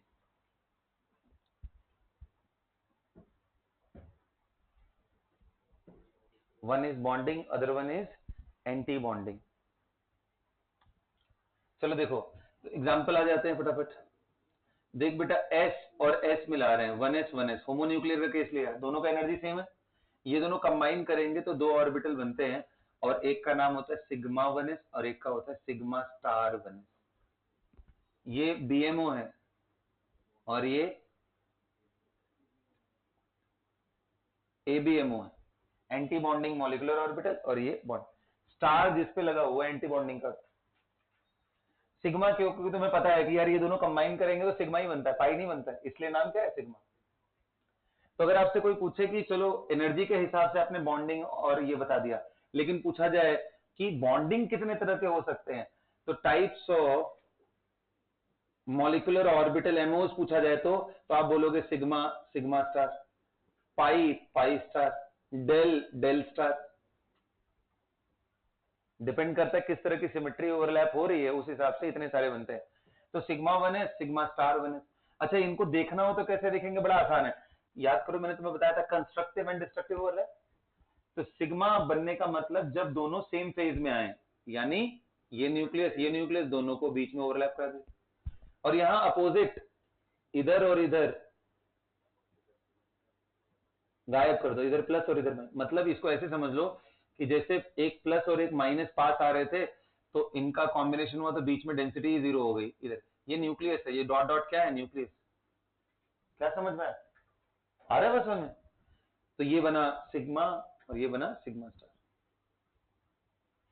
अब कहानी कुछ ऐसी है कि जैसे मान लो एक हाइड्रोजन और दूसरा हाइड्रोजन आ रहा है, इसका 1s इसका 1s आ रहा है, तो ये दोनों जब जैसे ही मिल गए, यहाँ इनका न्यूक्लियस है, इनके चारों तरफ अब सिग्मा 1s है और इसी के बियॉन्ड क्या है, sigma star. That's how it will look like. ऐसे 2s कंबाइन करेंगे तो सिग्मा 2s सिग्मा 2s ऐसे बनाओ, थोड़ा और बड़ा, सिग्मा स्टार। अरे आ रहा है बस, है ना, जैसे एटम को विजुलाइज कर रहे थे वैसे ही, सिग्मा स्टार 2s। अच्छा ये देखो, बॉन्डिंग में जो इलेक्ट्रॉन है वो दोनों न्यूक्लियस के कहीं बीच में ज्यादा डेंसिटी है। अब बताओ, ये नेगेटिव है, नेगेटिव प्लस से अट्रैक्ट होगा, ये नेगेटिव प्लस से अट्रैक्ट होगा, क्योंकि न्यूक्लियस में था प्लस। तो ये ग्लू की तरह काम करता है दोनों के लिए, बॉन्डिंग, इसलिए उनको जोड़ के रखता है। वहीं तुम देखो, एंटी बॉन्डिंग वाला यहां पहुंच गया इलेक्ट्रॉन, ये भी एक दूसरे को रिपेल कर रहे हैं, न्यूक्लियस भी रिपेल कर रहा है, अट्रैक्शन का कोई चांस नहीं है, तो ये बॉन्ड तोड़ने का काम करता है। एंटी बॉन्डिंग में अगर इलेक्ट्रॉन डालो तो बॉन्ड टूटने की कैपेबिलिटी होती है, बॉन्डिंग में डालो तो ग्लू की तरह काम करता है, दोनों को जोड़ के रखता है। समझ में आया? इलेक्ट्रोस्टैटिकली मैंने तुम्हें शो कर दिया कि किनारे किनारे वाले सिर्फ रिपल्शन कर रहे हैं, जो बीच वाला है वो दोनों से जुड़ा हुआ है न्यूक्लियस से, इसलिए वो दोनों को अट्रैक्ट करके एक दूसरे के नजदीक लेके आ रहे हैं। Is that clear? ऐसे ही बेटा, क्या आपको पता है कि पी में कितने ऑर्बिटल होते हैं? 3 होते हैं। पी में 3 है ना, पी एक्स पी वाई है। ध्यान देना, सेम सिमेट्री वाली चीजें आएंगी। अब बात आती है कि सर सिग्मा तो आपने बताया था कोई बना सकता है, एक्स भी बना सकता है, वाई भी बना सकता है, एंड जेड भी बना सकता है, बस ओरिएंटेशन ऐसा होना। तो उन तीनों में से यहां पे कौन से ऑर्बिटल को लेते हैं, और नहीं बताओ? हाँ, नहीं बिल्कुल नहीं। एमओटी में हम लेते हैं पीजेड को। किसको लेते हैं? By convention Z axis is considered as sigma axis, internuclear axis. तो अब जेड को ले लिए तो पीजेड पीजेड मिलके क्या बनेंगे? Sigma and sigma star. So PZ when combines with pz it forms sigma 2pz, अगर मान लो ये 2p थे तो, एंड सिग्मा स्टार 2pz। अब समझ गए ना बेटा? ऐसे ऐसे करके आ रहे हैं। अरे जेड एक्सिस को मैं ऐसे भी दिखा सकता हूँ, यहाँ प्लस यहाँ प्लस। अगर ये दोनों प्लस प्लस वाले फेज, ये माइनस माइनस वाले ऐसे आए तो सिग्मा 2pz ऐसे बनेगा, बनेगा ना? देखो बीच में इलेक्ट्रॉन डेंसिटी बढ़ जाएगी और किनारे किनारे कम हो जाएगी। ये क्या इसमें नोड नहीं है? लेकिन जितने पहले नोड थे 2, उतने ही अभी भी हैं, एक्स्ट्रा नोड नहीं बने। यहां जब आओगे तो ये साइन को इधर उधर कर दो, यहां प्लस तो इसके सामने माइनस, और यहां माइनस, और यहां, तो जब ये दोनों आएंगे तो गायब हो, मतलब यहां बनेगा ये पॉइंट न्यूक्लियस है, इधर छोटे से पॉजिटिव साइड है, इधर छोटा सा नेगेटिव साइड है, और ये बड़ा सा पॉजिटिव साइड, इस साइड में बड़ा सा। अब देखो इसमें एडिशनल नोड क्रिएट हो गए, 1 2 था, एक और आ गया, थर्ड नोड आ गया। So additional node is created in anti-bonding. तो ये सिग्मा, क्या ऐसे ही पाई समझ जाओगे? एक बार ट्राई करो तो मैं देखूं तो। पाई वैसे दोनों ही बनाते हैं, पीएक्स भी और पीवाई भी। तो पीएक्स भी पाई बनाएगा, पीवाई भी पाई बनाएगा। तो जब पीएक्स पीएक्स आता है, px and px, 2px plus 2px, तो क्या बनेगा? सिग्मा नहीं रे, पाई 2px and pi star 2px। तुम जरा दोनों का ऑर्बिटल डायग्राम मुझे दिखाओ तो, मॉलिक्यूलर ऑर्बिटल। पाई 2px कैसा होगा, पाई स्टार 2px। ध्यान देना, जेड एक्सिस अगर ऐसे है, जेड एक्सिस अगर इसको मान लिया है, तो X axis and Y axis इसके परपेंडिकुलर होंगे। तो जब px लेके आ रहे होगे ना, तो ऐसे करके लेके आना, ऐसे लेके आना, ठीक है? चलो बना के देखो। एजम्पशन ले लिया, तीनों में से एक को मानना था ना सिग्मा, तो जेड को ले लिया। ले सकते थे, बट अब उसने जब मान लिया तो बात खत्म हो गई, उसके बाद हमें अपना दिमाग नहीं लगाना। जब कभी ऐसा बोलेगा कि you assume this, then you have to do. क्या हुआ? करो जल्दी करो।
कर लिया?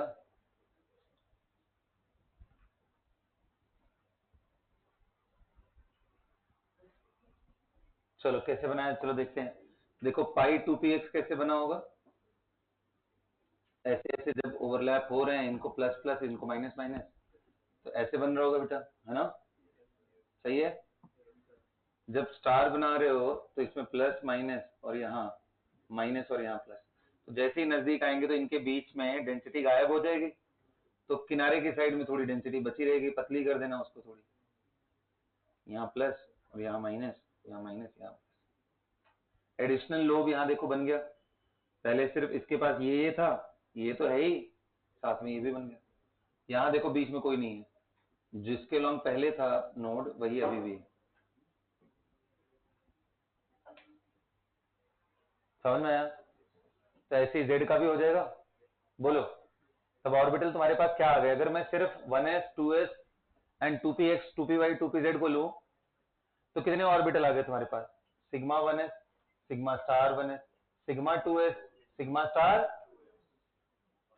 Sigma 2pz, sigma star 2pz, pi 2px, pi star 2px, pi 2py, pi star 2py। अरे जैसे याद है हमें ऑर्बिटल पता थे कि 1 में 1s है, 2 में 2s एंड 2p है, 3 में 3s 3p 3d, वैसे ये कहानी है, डिफरेंट डिफरेंट मॉलिक्यूलर ऑर्बिटल्स आ गए।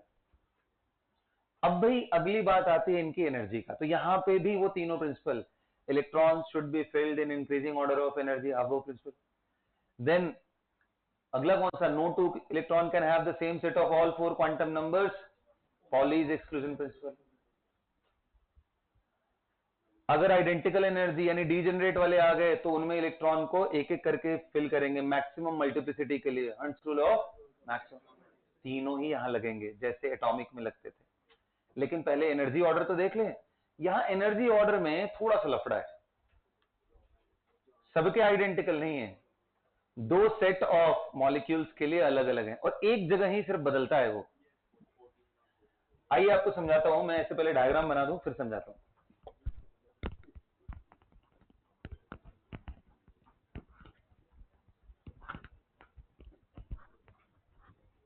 इनको अरेंज करते हैं, देखो ध्यान से।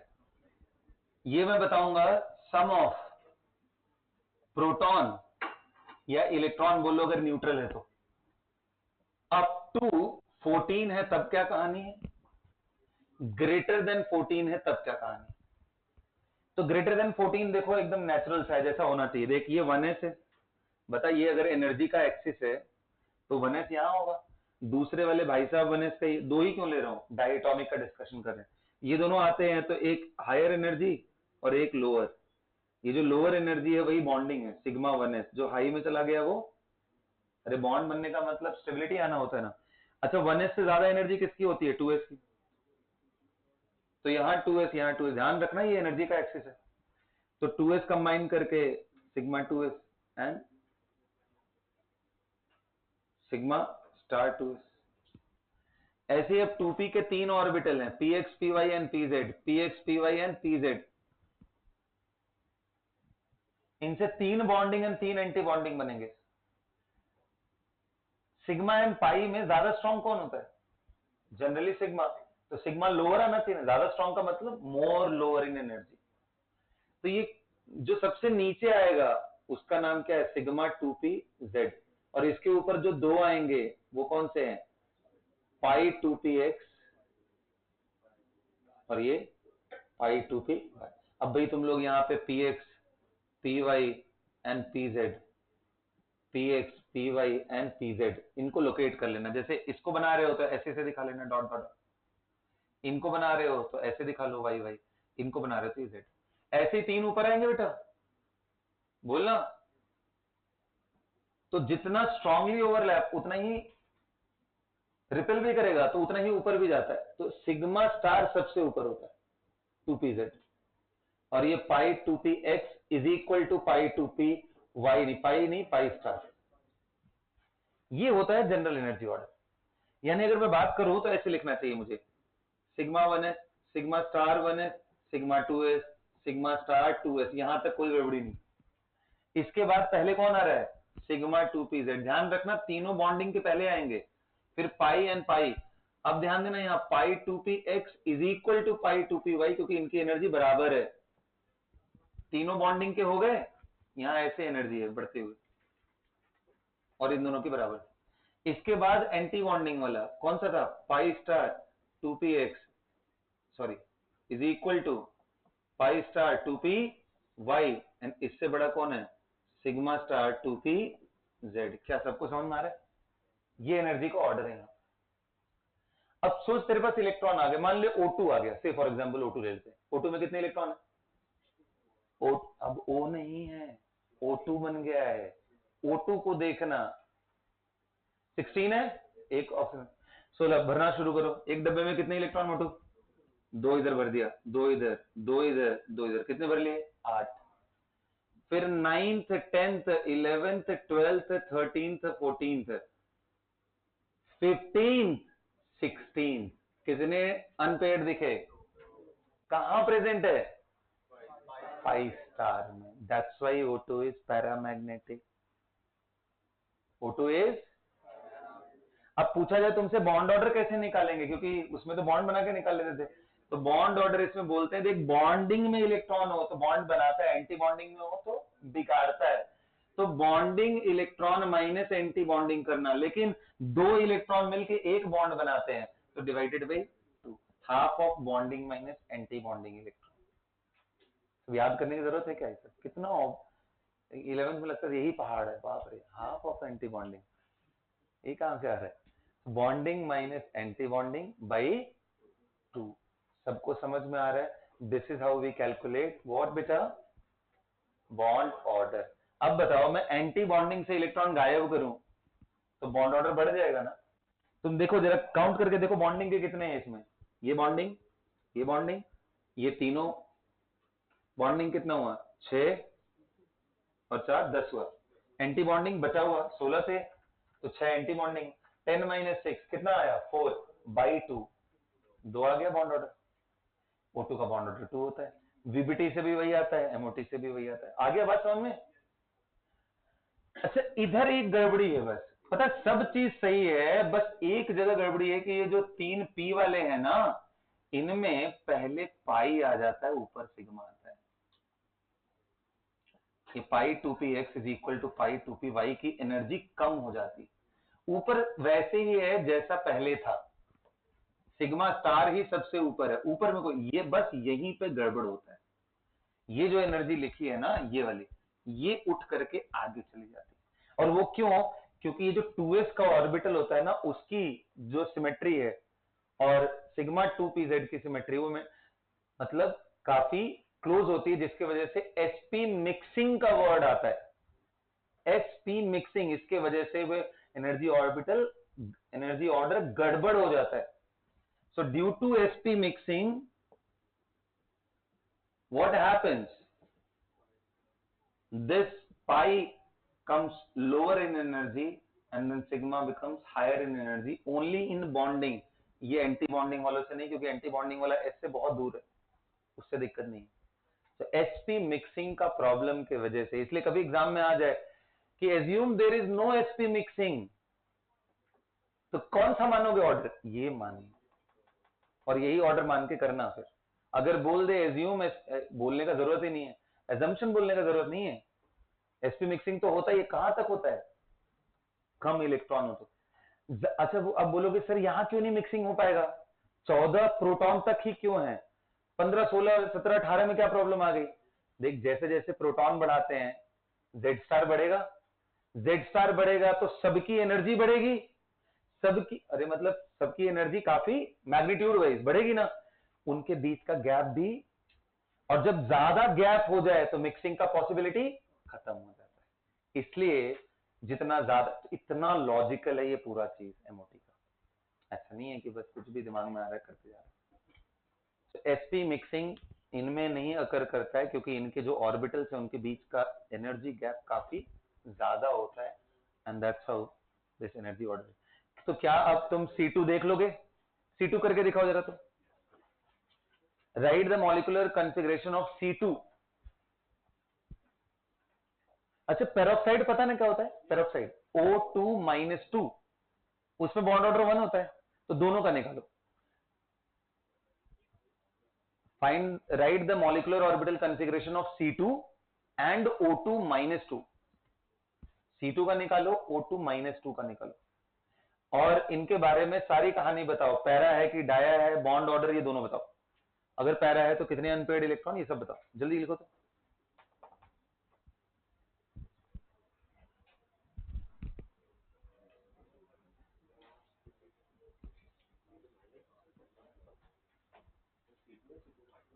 बस सिर्फ C2, और C2 में बॉन्ड ऑर्डर तो बताना है, और ये भी बताना है कि वो कौन से बॉन्ड है। क्या वो सिग्मा पाई का मिक्स्ड है, एक सिग्मा एक पाई, या दोनों का दोनों पाई है? ये इंटरेस्टिंग चीज है यहां पे, बताइए। C2, और ये तभी आपको दिखेगा जब एनर्जी ऑर्डर वाइज बनाओगे, तब तुम्हें दिखेगा, नहीं तो दिखेगा ही नहीं वो कौन सा बन रहा है। किसका बॉन्ड ऑर्डर 2 आ रहा है? C2 का। अब देखो देखो बेटा, ध्यान से देखो, 2 4 6 8 इलेक्ट्रॉन तो यहां तक इधर इधर एकदम आइडेंटिकल है। 8 के बाद में भर रहा हूं, 9th electron, 10th electron, 11th and 12th आ गया। बता, ये सिग्मा सिग्मा स्टार एक दोनों को खा गए ना ये। अरे ये 2 इलेक्ट्रॉन बॉन्ड बनाना चाहता है, ये तोड़ना चाहते हैं, तो बात बराबर कैंसिल।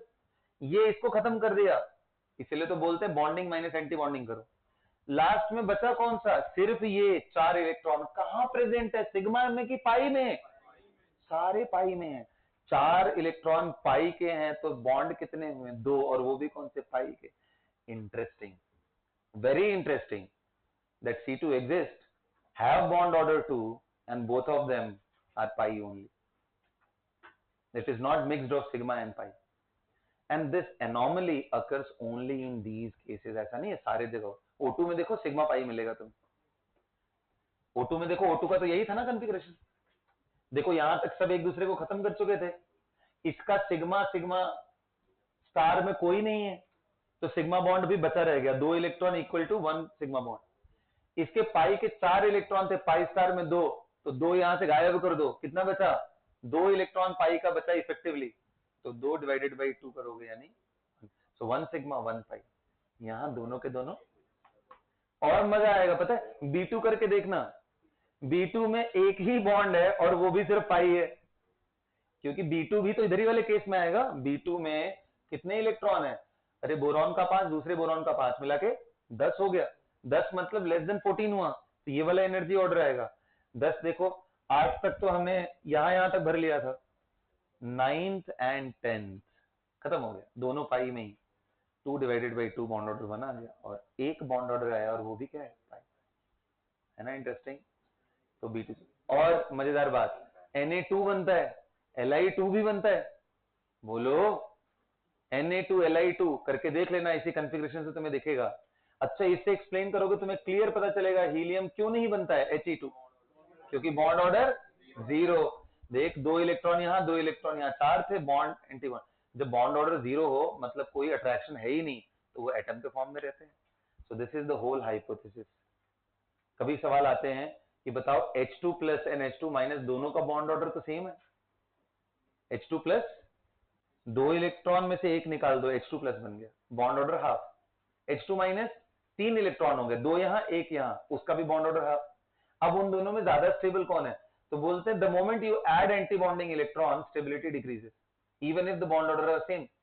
तो पहली चीज बॉन्ड ऑर्डर देखते हैं, और दूसरी चीज क्या देखते हैं कि इलेक्ट्रॉन जो एक्स्ट्रा ऐड हुआ है वो कहां ऐड हुआ है? एंटी बॉन्डिंग में ज्यादा इलेक्ट्रॉन, मतलब कम स्टेबल। ठीक है, तो बेटा इसी के साथ आपकी वीबीटी एनएमओटी दोनों खत्म हो गई। आइए थोड़ी सेकेंडरी फोर्सेस के बारे में मैं आपको एक आउटलाइन देता हूं, एंड खत्म करते हैं आज का कहानी। सेकेंडरी फोर्सेस,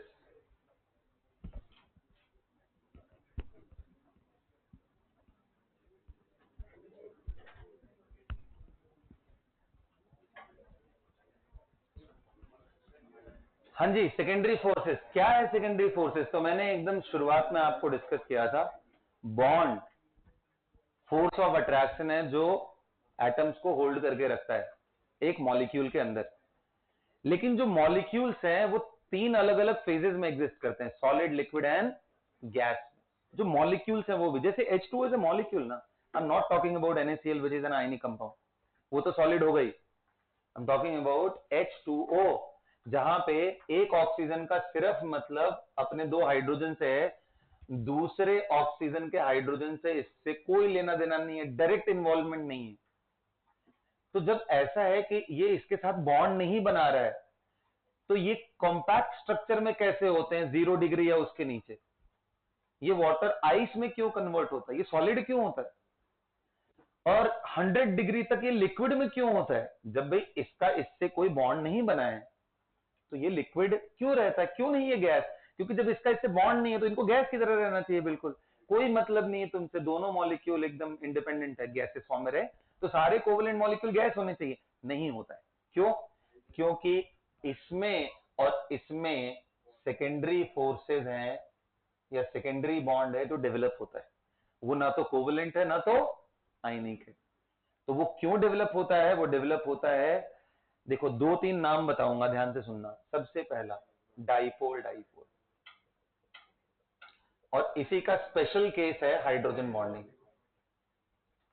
दूसरा केस है आपका लंदन फोर्सेस, बस और कुछ नहीं है, बाकी सब तो पानी के अंदर है, मैं मॉलिक्यूल की बात कर रहा हूं। आयन डाइपोल तो वाटर के अंदर आएगा ना, आयंस दिख रहा है, डाइपोल दिख रहा है, बस यही दो फोर्सेस मॉलिक्यूल्स में ऑपरेट होंगे। और तुमने दो तरह के मॉलिक्यूल को मिक्स कर दिया तो तीसरा डाइपोल इंड्यूस्ड डाइपोल आ जाएगा, बस यही कहानी है। लंदन या डिस्पर्शन फोर्सेस। अब तुम थोड़ा समझ लो डाइपोल क्या है, तो बताओ डाइपोल कहां मिलता है? जब मॉलिक्यूल पोलर हो। बताओ HCl पोलर है या नॉन पोलर? पोलर है, तो यहां डाइपोल मिला प्लस एंड माइनस का, तो जब डाइपोल मिला यहां प्लस और यहां माइनस का, तो तुम दूसरे HCl को लाओगे तो वो भी, तो क्या डाइपोल डाइपोल अट्रैक्ट नहीं करेंगे? अट्रैक्ट करेंगे ना, प्लस माइनस है। ये ऐसे भी अट्रैक्ट कर सकते हैं साइडवेज, ऐसे वाला भी। ये सारे अट्रैक्शन कौन से है? डाइ। अच्छा ध्यान देना, इन दोनों का फोर्स आप फिजिक्स में निकालोगे, डाइपोल का डाइपोल से फोर्स कैसे निकलता है?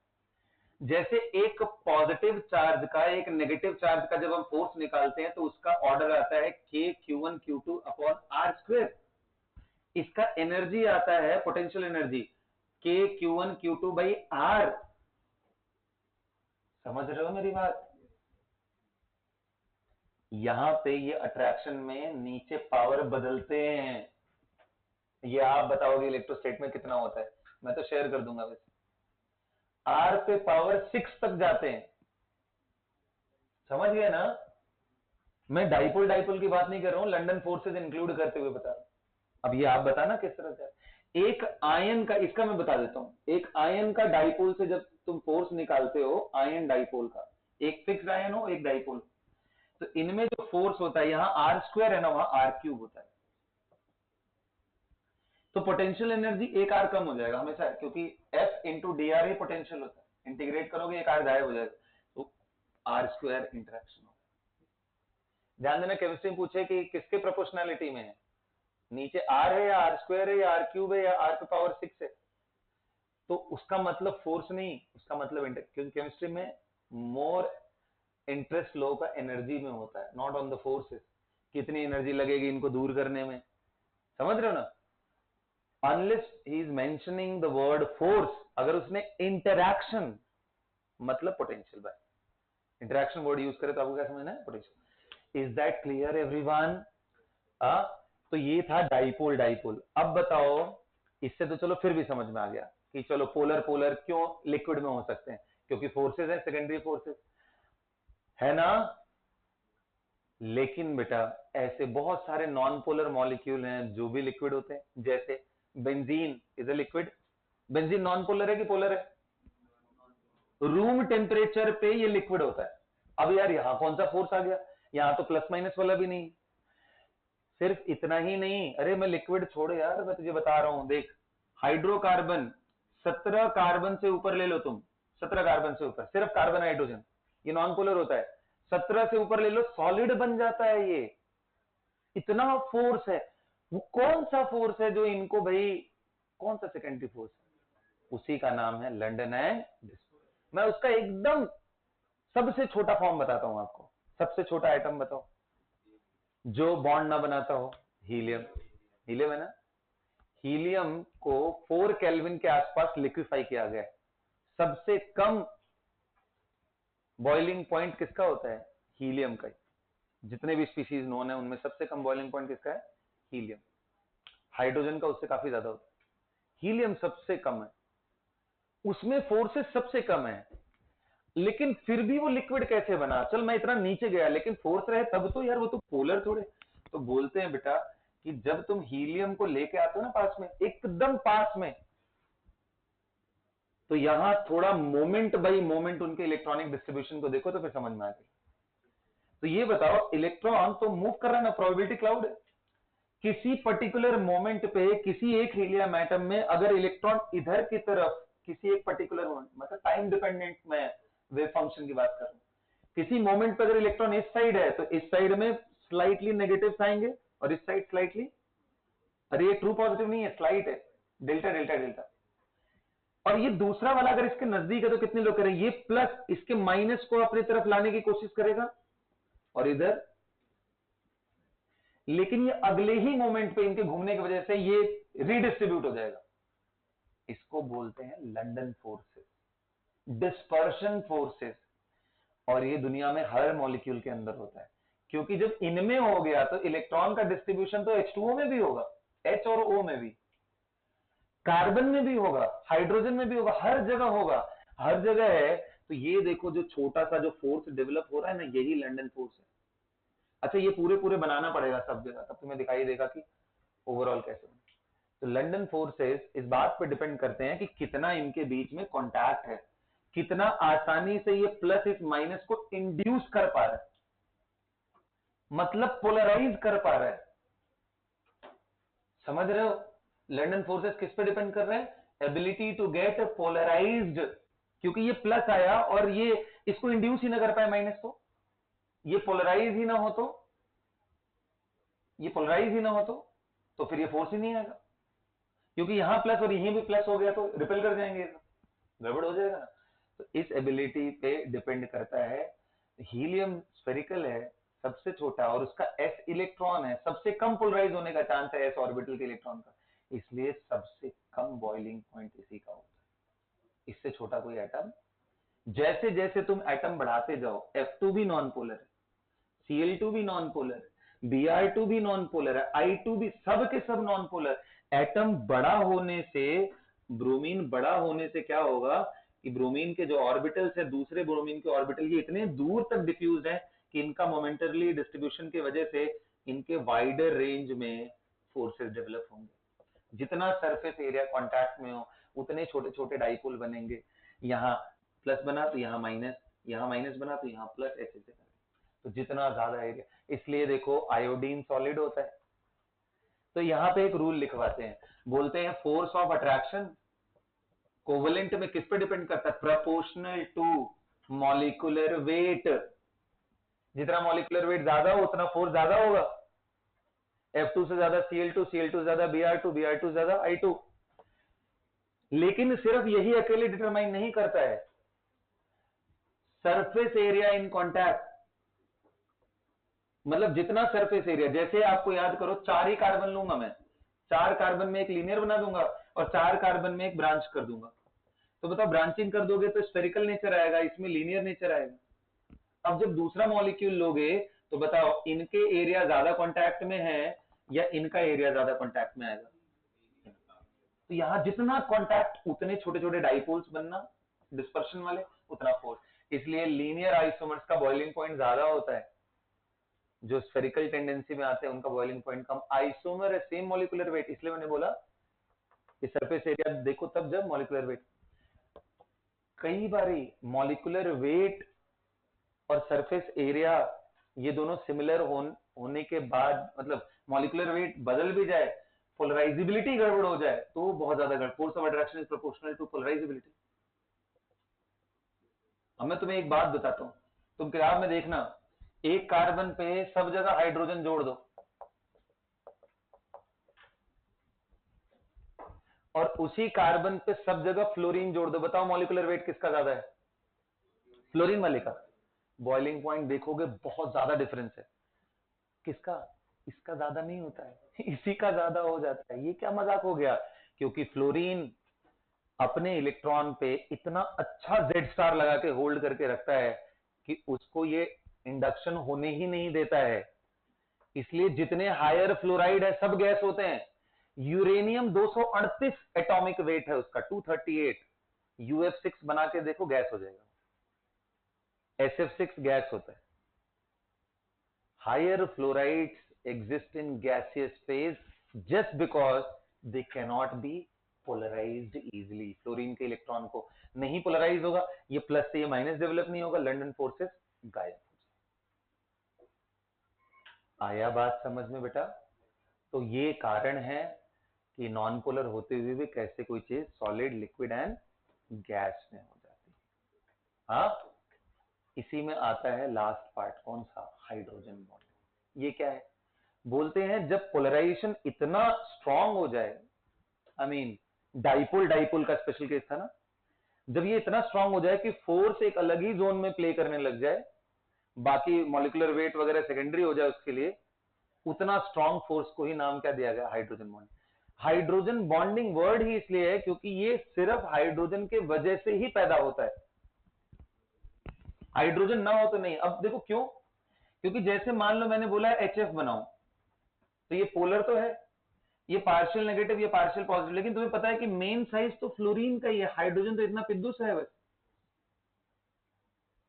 तो हाइड्रोजन पे चार्ज जो प्लस आया, F और H, इनके बीच में जो अट्रैक्शन डेवलप होगा वो बहुत ही हाई इंटेंसिटी का हो जाएगा, क्योंकि हमें पता है कि force proportional to product of charge, inversely proportional to size.